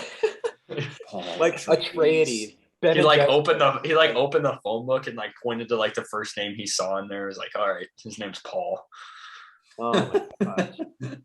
But and then even like like Zendaya's character Chani, like it's like but then we got Paul. But Paul kind of like talking about like expanding the scope of like talking about this movie. Did you guys pick up on the at least to me it felt like very obvious real world parallels to like the Indian like colonialization? I was thinking like more like also like the Middle East. Yeah, how like these like big powerful like, well, I guess what the parallel to a first world country is in this, like the House of Atreides and like all the other ones like just coming in and pillaging it for its resources and then just like yeeting the fuck out and just changing hands over and over. Yeah, and it reminded me a lot of like America and Native Americans and how they were treated when the Europeans came over, and especially because Well, I mean, when did the American conflicts in the Middle East start? Like the 80s, wasn't it? 80s, but I feel like oil in the Middle East, like that's been going on forever, I feel like. And it does feel like that too. But I Yeah. was stuck on the Native American. Like I feel like it was very parallel to that, or like themes of it. Well, I'm gonna give you guys some very like thinly veiled comparisons and tell me what you guys think. Uh, the planet, its name is Arrakis. What does that remind you of for countries? Afghanistan. But like Arrakis, Iraq, fine, and then also the commodity that they're fighting over is spice, which in Dune is also used to fuel interstellar travel. Travel, exactly. Yeah, and it's the most important commodity, which you could argue oil is potentially the most important commodity, so I think it's like very interesting parallels like to the real world there. I guess you guys did pick up on it because you guys just said it, but yeah, I was looking up the Wikipedia, and it says on here that he was influenced partly by the Arab revolts during World War One. So I think all of our comparisons are probably pretty close. Yeah, but even what that, the like, actual intent was. What you guys are even saying, like the like the comparisons to even like the Native American plight, like even that, like you can attribute to this. I think it's a little bit more like obvious with like the Middle Eastern stuff because like it literally like energy, like the middle, like it looks like the Middle East, like even with like how people are dressed and things like that, which I thought was kind of funny. But it's true. But from there, I also want to like talk about like because I mean it is such a this movie is so much world building. I guess I want to like have a discussion with you guys like were the things that happen in the movie that like confused you guys that we could like all unpack and like discuss with one another, or like things you didn't understand on the first view, even John, where you're kind of like, okay, like what is going on with the story, Yeah, for some reason I thought that I said it before that I thought the Baron was the Emperor, and I thought the Sardaukar was his army, but it was like the Sardaukar were the Emperor's troops, and they helped House Harkonnen, attack House Atreides, and this was all like a big setup. I did not understand that at all watching it the first time. I didn't know any of that. Like I thought that the Baron was the Emperor and that like he had two armies essentially because of how rich he was. Yeah, so essentially the Emperor is like an off-screen character. And essentially he gifts House Atreides Arrakis to like take care of. But what he's actually doing is setting them up for an ambush because he's afraid of their influence and that they might eventually take over like the throne, like the Emperor's throne, that house. So he like teams up with Harkonnen to be like set up an ambush and like pretty much wipe out House Atreides, and he gives House Harkonnen the Sarkonon, which is the Emperor's army, to like get that to happen essentially. So it's just pretty much an ambush to wipe out all of the House Atreides and pretty much like leave Paul like to fend for himself. And now obviously he's going to go to the Freemen. The Freemen are going to obviously use desert power, Yeah. I thought the other thing that was interesting was seeing how like just relating it to what you just said, like how all like the equipment and stuff when they got there was like sabotaged. Like I remember specifically the one carrier that they were trying to get out of the way of the big anus worm. I didn't even think about that. Yeah. And like one of the things was just like broken, so they had to like get down and evacuate everybody like outside of what it was normally like. So I thought it was like it was like kind of an interesting thing to be like, okay, there's probably going to be conflicts coming up very soon, with everybody, because I mean that's like their first like exploration mission on the planet is like going out, and then you just see this like equipment being just sabotaged. Yeah, like it was just effed from the beginning. Can we talk about how that was honestly probably one of my favorite scenes of the movie, though? Yeah, right. I was gonna say, dude, just the scope of it. It's edge of your seat stuff. Like you're on the edge of your The seat. fucking worm. Yeah, it seems so close.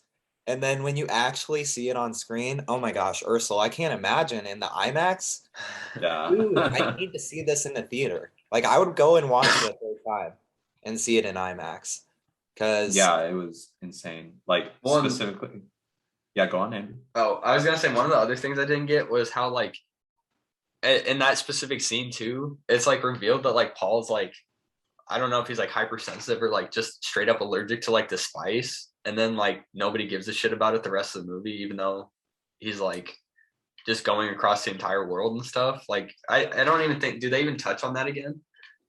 I think that area specifically was rich in spice. Like it's not like spices everywhere. It's just like that area specifically was. Oh you yeah, like because they were excavating it. Yeah. Were you asking Andrew like why people aren't like more questioning about like this dude having like visions and shit?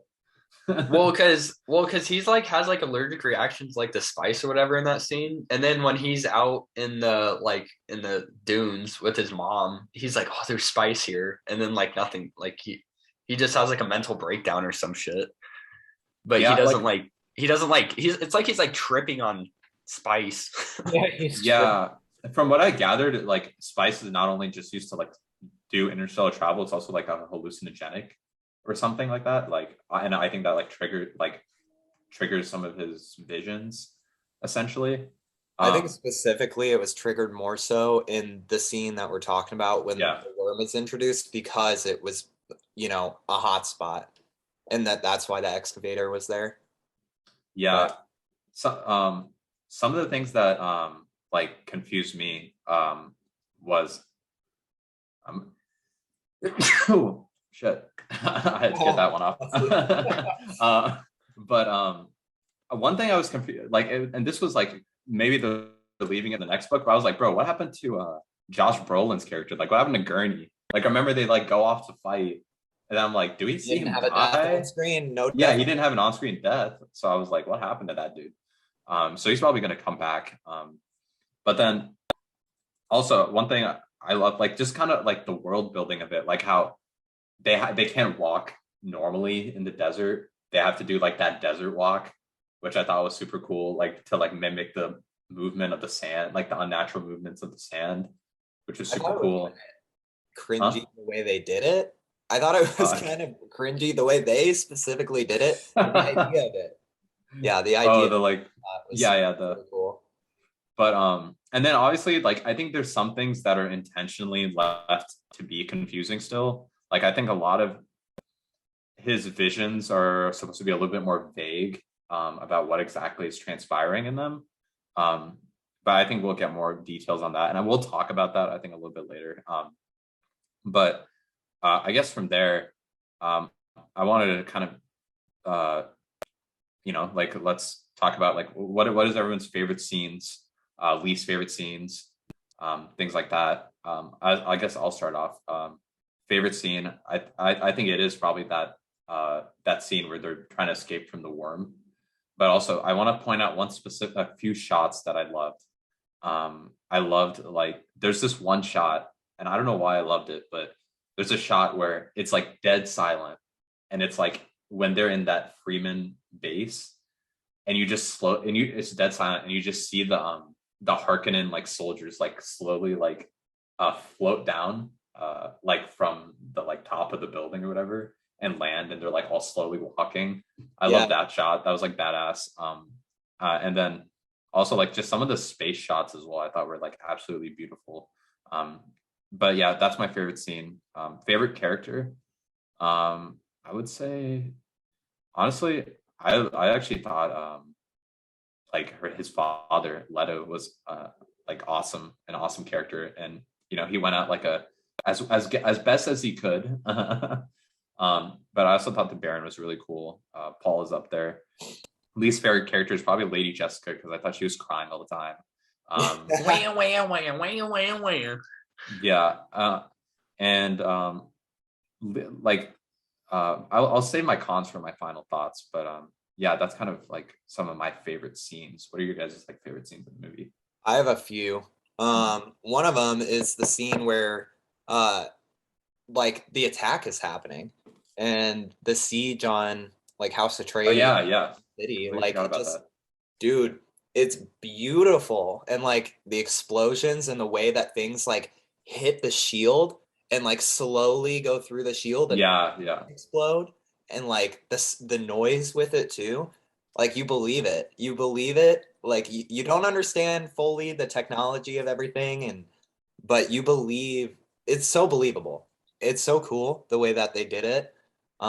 Visually it was an incredible scene, and it really like sets the stakes super high for Paul, as the main character, because I mean he's essentially, as far as we know, pretty much on his own, and like this was all just a huge setup, and also leading into that, or like um during that whole scene, the scene where Duke has the like tooth that when he bites down, the entire room fills with like poisonous gas and he almost kills the Baron.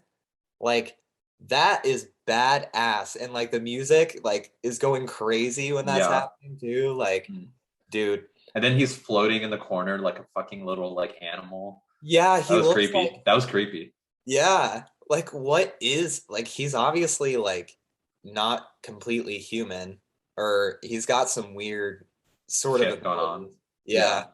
So I think there's, some explaining to do there, but I thought those scenes were really cool. Being able to see like the army too right before the attack, like it just, like the outfits and everything, like it was really well done, and it looked really cool. Like visually this movie is just like top notch, Yeah. like masterpiece. And like you said, Ursula, the scenes in space, they reminded me of like Interstellar. Yeah.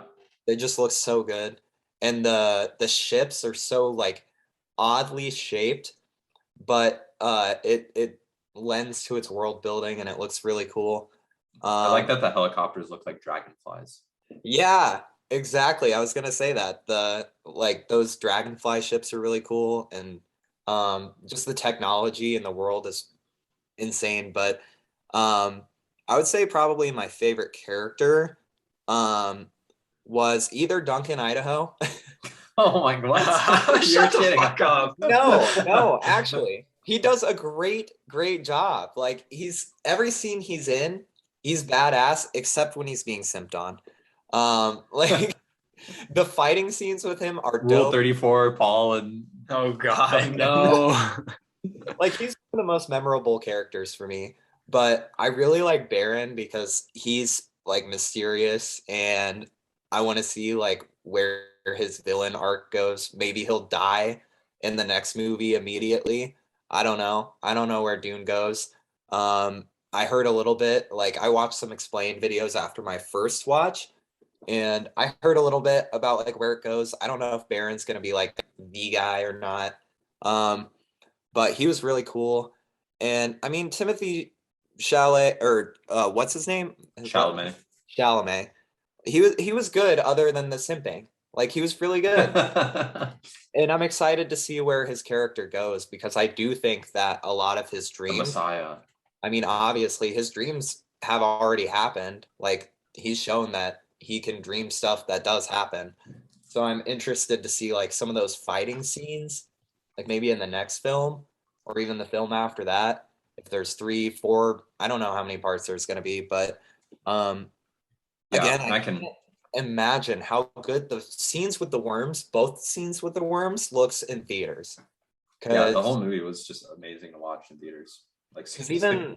even on HBO Max, it wasn't like, it didn't feel like IMAX. It was very widescreen, wasn't it? I remember it being, Yeah, yeah, it yeah, was it was. widescreen. But I want to see it in theaters. Those were some Yeah. of my favorite scenes, though. What about you, Andrew? Yeah, the one scene that I remember really like just like that whole thing where House Harkonnen comes in and like everything's like exploding and shit, and there's like fire and everything.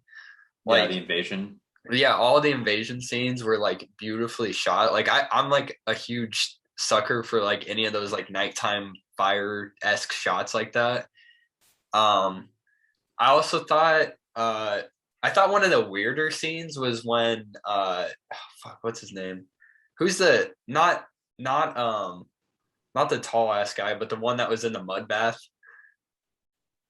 Oh, that was still Baron, the tall. Okay, yeah. And when he like came out of the mud bath, I was like, what the fuck? Like, this is kind of weird, dude. So creepy. That's why he's like my favorite. And like they're like talking to him, and he's like under this fucking mud, and he can like hear them somehow, and then he just like rises the fuck up, and it's like I also thought in the scene where Leto ends up like doing like a suicide gassing, I guess you could say. I don't really know how to describe it, but like I thought like one of the coolest parts of it was like how everybody had like the shield on and it just kept like flashing red because everybody was like dying. I thought that was like a really cool kind of touch.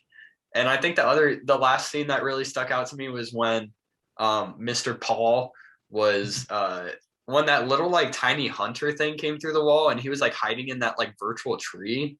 I thought that was like a really cool looking shot, like where he was like hiding in those like the electronic like white tree. I thought that one thing I didn't get about cool that scene.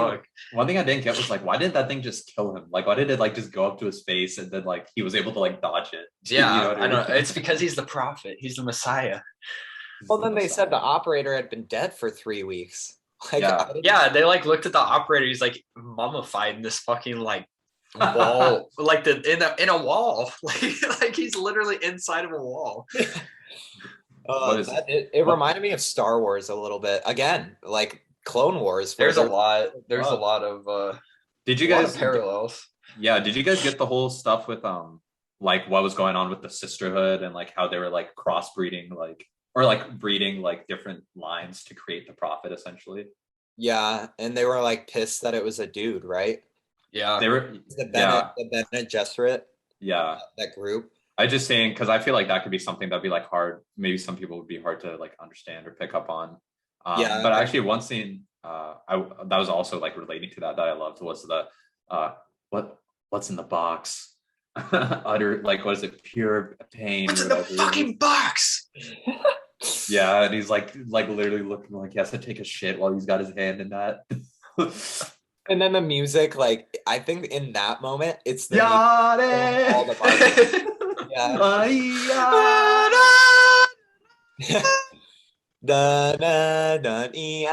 He's like yeah. It's funny because in his best work though, like seriously, like just the facial expressions. Yeah, it's funny because there's like he's struggling. There's a shot from the trailers that's not in the movie of that scene where it's like literally him just like screaming, but like he doesn't ever like which I was like waiting for that to happen, but it didn't happen, which I thought was funny. But that was actually he didn't lose his temper. Yeah, but I guess now that we know this is a franchise in the making, or at least we know there's a second movie coming out. I want to end before we get into our final thoughts and everything. Where do you guys think this future of Dune is? So let me just lay out some like. Let me read the book. I'll tell you. Yeah.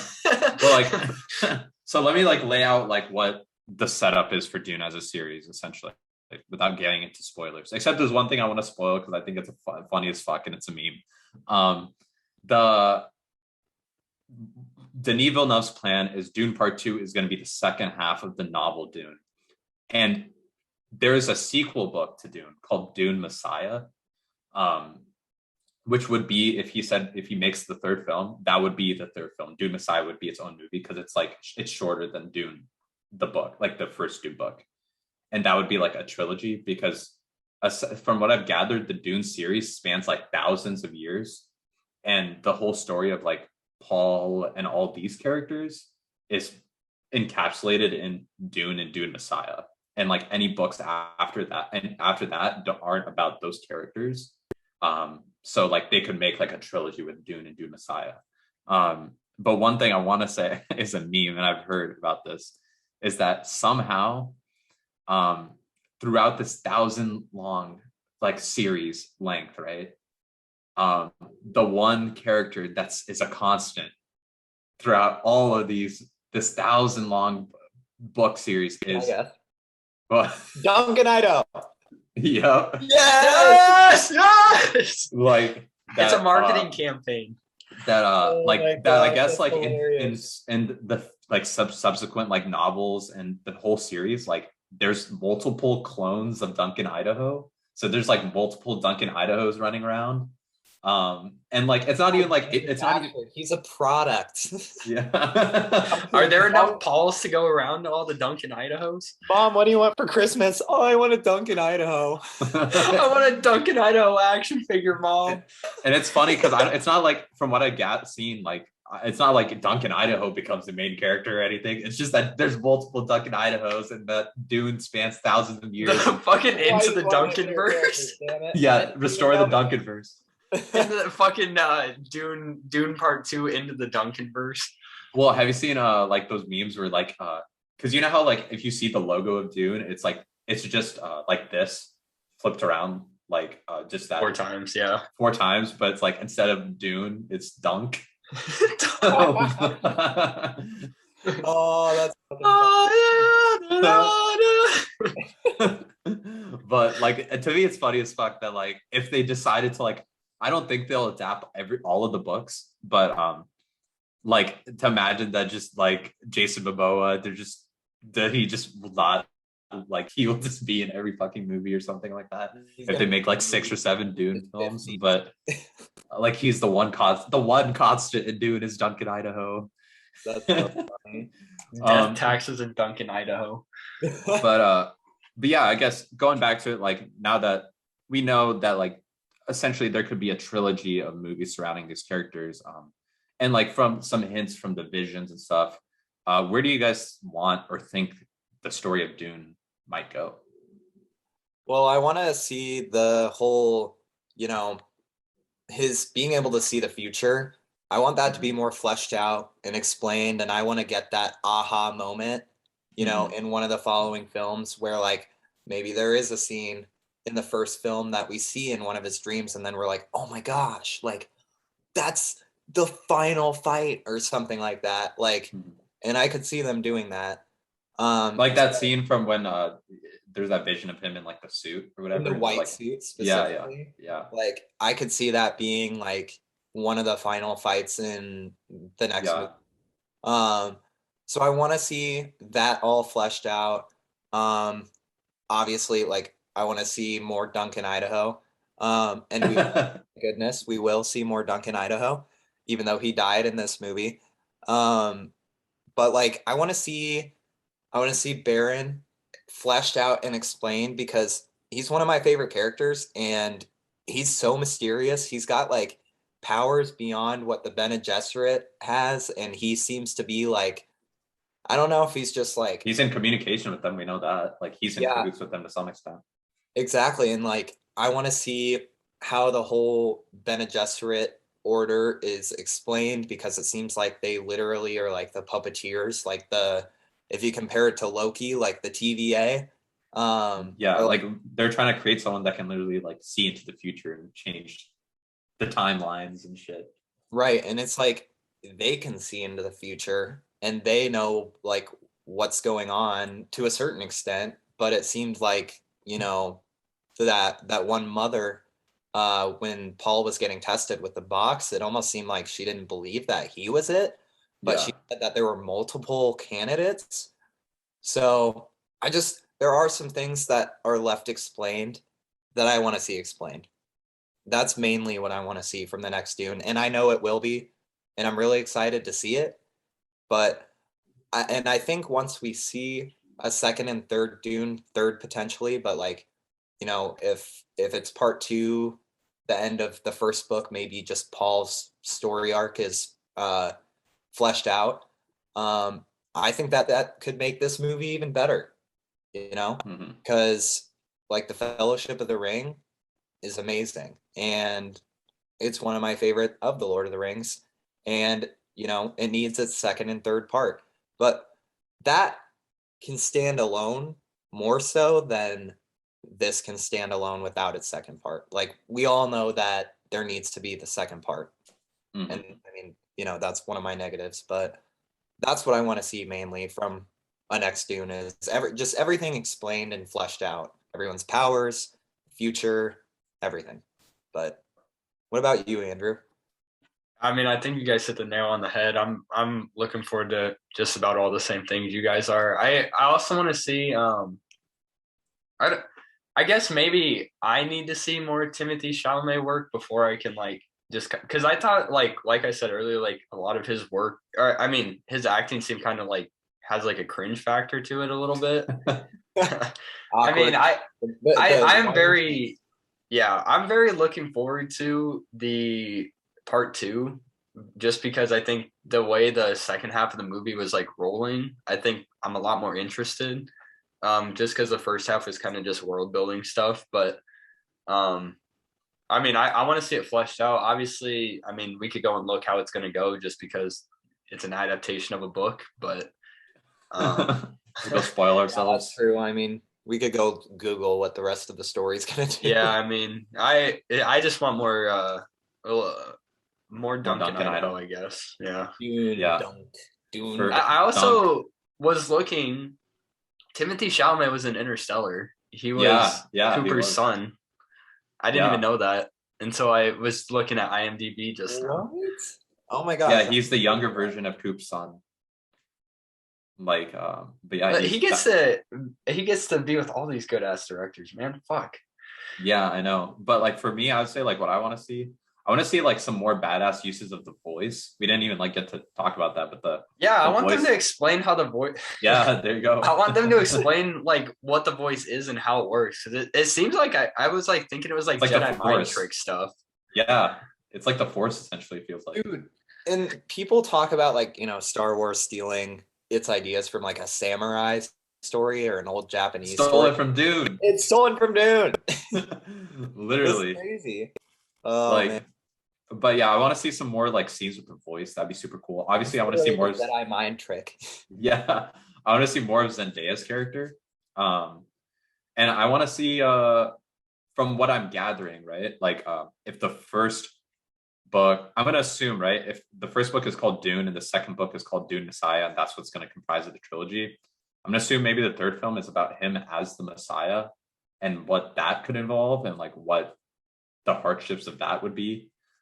In the like I want to see like what this, because when he's like freaking out in the tent in the desert, he's like freaking about how like they're gonna pretty much have like a holy war in his name. I want to see that too. Like what if like what if he becomes the emperor? What if he's like now like they're waging a war on his name and like maybe he's like not this great ruler. What if they pull a Snyderverse and show like what ifs? Yeah. Restore the Dunkerverse. It all comes back to restoring the Snyderverse. The sad part is people think I'm serious when I joke about that. We don't need the Snyderverse. A 4-hour film was good enough. Yeah, and I want to see the Emperor. I want to know who that is. And I want to, but I just want to see Duncan's story fleshed out. I want to see how Zendaya's character connects into it, because she's definitely is a prominent role in it, but we don't get to see that like play out in this film. But yeah, those are my hopes. But I guess we can go ahead and get into our final thoughts and our score. I'll guess. Andrew, do you want to start out? Yeah, I really ended up enjoying. Pros. Definitely the cinematography and sound top notch. I mean, you've seen Denny's work on Blade Runner 2049, which I loved. So I knew going into it that I would probably enjoy this movie a lot. It does do a very, very good job of world building just because they're planning on doing 2 parts. They had a lot of time to build the atmosphere in the world and all like the potential conflicts and stuff, which I really liked. And I like the whole, I like the storyline. Like I feel like I want to read Dune, but like now I feel like it's kind of like a lost cause watching the movie first and then reading the book. But I mean, I really like that. I think I don't have too many cons, honestly. The main con is just that I didn't really like that I feel like the movie won't be able to stand alone after the next one comes out. I feel like just the way it's leads into a sequel just makes it like you would have to watch both of them like in succession, or like you couldn't just be like, oh, let's watch like Dune 1 tonight and then like I don't want to watch Dune 2. Like, yeah, it's like not like The Last of Us, where you feel like The Last of Us 1 maybe could stand alone. Yeah. I think that's like the main con of it. I didn't really have too many cons, honestly, because I really enjoyed watching it. I guess just my final thoughts is I'm looking forward to the second part, and maybe I'll go to the theater this week or next week and watch this in IMAX. But I'll definitely be watching the second part in theaters when it comes out in 2023. But yeah, I think I was gonna say they've already said part 2 is not gonna launch on HBO Max the same day. Okay. Yeah. Then I will have to watch in theaters. I'd rather. I think my final score, I'd probably give it an 8.5 out of 10. I don't have too many cons. It's just that like as a movie, as a standalone rating, I feel like it, like maybe with Dune Part 2 it'll go up, but I feel like it's hard for me to give like a like a 9 or a 10 on a movie that's like basically incomplete just feeling. Like very incomplete. Like there's no real resolution at the end. Yeah, so I give it an 8.5 as my score. Yeah. And my thoughts are gonna be pretty similar. So I guess I'll like go ahead and jump in. Like first of all, this just like kind of how we were talking about like Tenet a little while back. Like regardless of this movie's like flaws, on a technical level alone, this movie is masterful. Like this feels like you're watching a director who is a master of his craft, making this movie. Cinematography, visuals, even the like, as you know, we're all noobs. We're all noobs for Dune. Like we're not like some Dune like enthusiasts or something. I think it did a really good job of like engrossing you in the world and making you interested in the lore. Like, I'm interested in like the voice and what was the John, what was the like the sister? The Bene Gesserit. Yeah, the Bene Gesserit, and like what's gonna happen with the Freeman, and like I'm most excited to see like what this stuff with him being this messiah, to the Freeman, and be like, and what could happen, because I feel like we haven't seen like Paul like at his full power, like in theory. Right. Like I feel like some crazy shit is gonna happen, and I better hear some crazy ass music when some crazy shit happens. Yeah, exactly. But no, and I think this for something as lore heavy as Dune, like there's a reason why people said, oh, like Dune is like unfilmable, because like there's so much like deep lore to it. I think this movie did a good job and did what it probably needed to. But still, like it does feel like a first part. And I feel like specifically like the last 30 minutes of the movie, like it's kind of like weird. The movie has weird pacing, because the film has its climax, and then we get about like 30 minutes more of like aftermath essentially. And like, the tone, like it's kind of like we had this crazy battle, and like even they get invaded again at their like Freeman base. But then we end off on this like kind of this fight in this canyon, which is kind of like a weird ending point, but like maybe it'll make more sense later. But it's just kind of a weird stopping point for the film. Like I feel like maybe it could have found a better place to stop. I don't know if that's just me nitpicking, but they kind of like ramped it back up. Yeah, and so I think the flow of the film, specifically the last third, is like a little strange. But that's kind of like my main complaint. And I'm gonna give my score. And this is, to me, like this is probably the most tentative score I've given on ControllerCast, because I 100% see like when part 2 comes out and we get the full Dune novel, on cinema, that my opinions of this film will probably like be improved, so for now, I'm going to go ahead and give the movie I'm going to go ahead and give the film an 8 out of 10. I think it's a great film. And I think it does, everything as well as it could have. But for now, like tentative, like I said, this could be like a 9 or higher once the part 2 comes out. But right now it does feel like an incomplete film, and specifically some of the pacing stuff like does bring it down for me a little, but still 8 out of 10. That's still great for me. Like I think this is a great film. So 8 out of 10. What about you, John? Yeah, I mean, you guys definitely hit a lot of my points. and I don't like necessarily doing this. I'd like to have to I'd like to be the odd man out and disagree and have a different point, but like, it's very similar. I mean, I really like the choice of actors in the movie. I thought the cast was really good. It's You an know, all-star cast. it really is an all-star cast, and I'm excited to see, the full scope of Dune once all parts are out. But I really can't imagine anyone else in these roles. Like maybe Jessica, her actress. I mean, it might have just been bad sound mixing for that, but no, I honestly think she was like not the best. But besides that, like all-star cast, great acting. Obviously, the cinematography and sound is some of the best, honestly, you'll see. Um, I know we see a lot of movies and we talk about a lot of movies on ControllerCast that are, very, very good in the cinematography and sound department, but like it's just so that's that's what I watch a movie for, is like to be enveloped in something and to Mhm. just totally forget about everything around me. And Dune does a really good job at doing that, and I love it for that. And it does a great job with world building, especially considering I didn't realize like the scope of it, and it is Yeah. a little hard to keep track of everything. I think on a first watch, but like a second watch, I'll be interested to see your guys' thoughts after seeing it a second time, because like I mean my score went up a half point. Like I really like it the second time, and I feel like I really have a good understanding of like everything that did happen, and I even have a lot of predictions about what will happen. Um, but I'm excited to see the second part. I agree. I think the main flaw, and it's not even a flaw, it really isn't. It's just it doesn't stand alone. And you've got a good point, Ursula, and I forgot that it does like kind of ramp up at the end.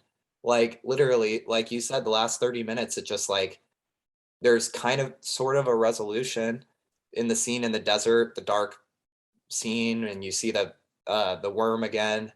And it kind of resolves itself there, and then it ramps back up, and you meet the Fremen and or the Freeman, and they like Paul kills one of them, or kills one of the other soldiers. But yeah, I mean, I'm excited to see the next part. I think this could be a Lord of the Rings situation where eventually like they're considered as a group one of the greatest like trilogies of all time. I'm really, really excited to see where it goes. But um, overall, I think there's a lot of good storytelling concepts. I like the themes in it, and I like the theme of, how they called back to maybe colonization or Yeah. just pillaging of resources in general, because that's a big theme in human history in general. Um, but like going into this totally blind to what Dune even was, I had no idea what to expect, but I was super surprised and pleasantly surprised.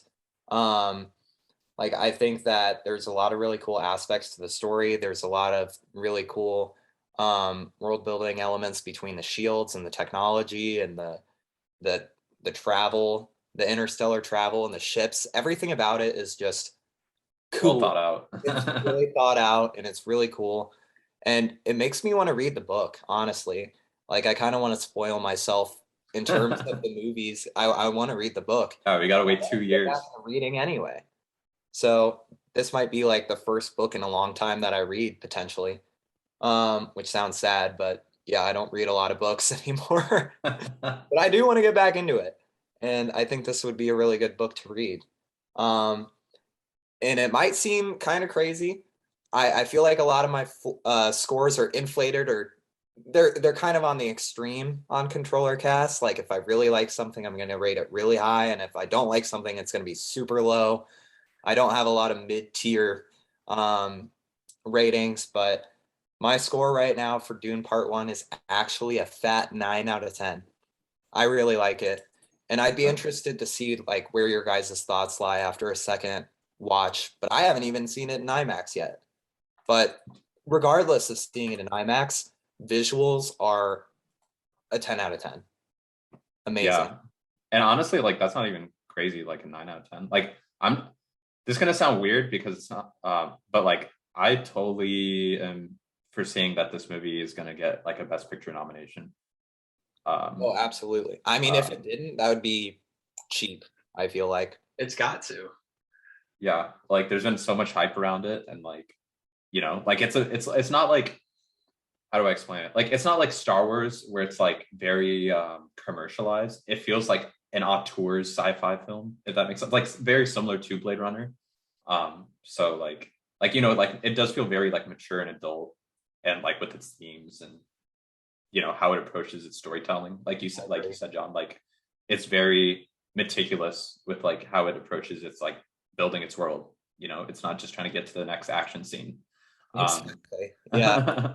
But so yeah, there you go. Our score right now is 8.5. Like I said, like I know I seem like maybe it was a little harsh with the score, but I'm kind of being tentative with that score. Like I think this could be like a 9 for me too, like once part 2 comes out or something. But overall average is 8.5 out of 10, which I think is pretty fair. Like I think it's a pretty good score for the film. I think like the Rotten Tomatoes is like 83. So we're always kind of kind of always end up around that.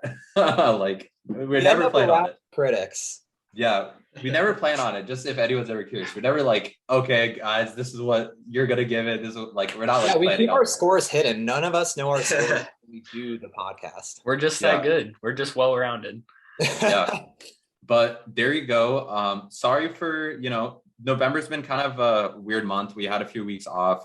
We might have another week off as well, just because of traveling and birthdays coming up. So we'll keep you guys updated on, like, follow us on socials, because we'll keep you guys updated on there with when we're dropping our episodes and what's going on with that. But thank you for tuning in.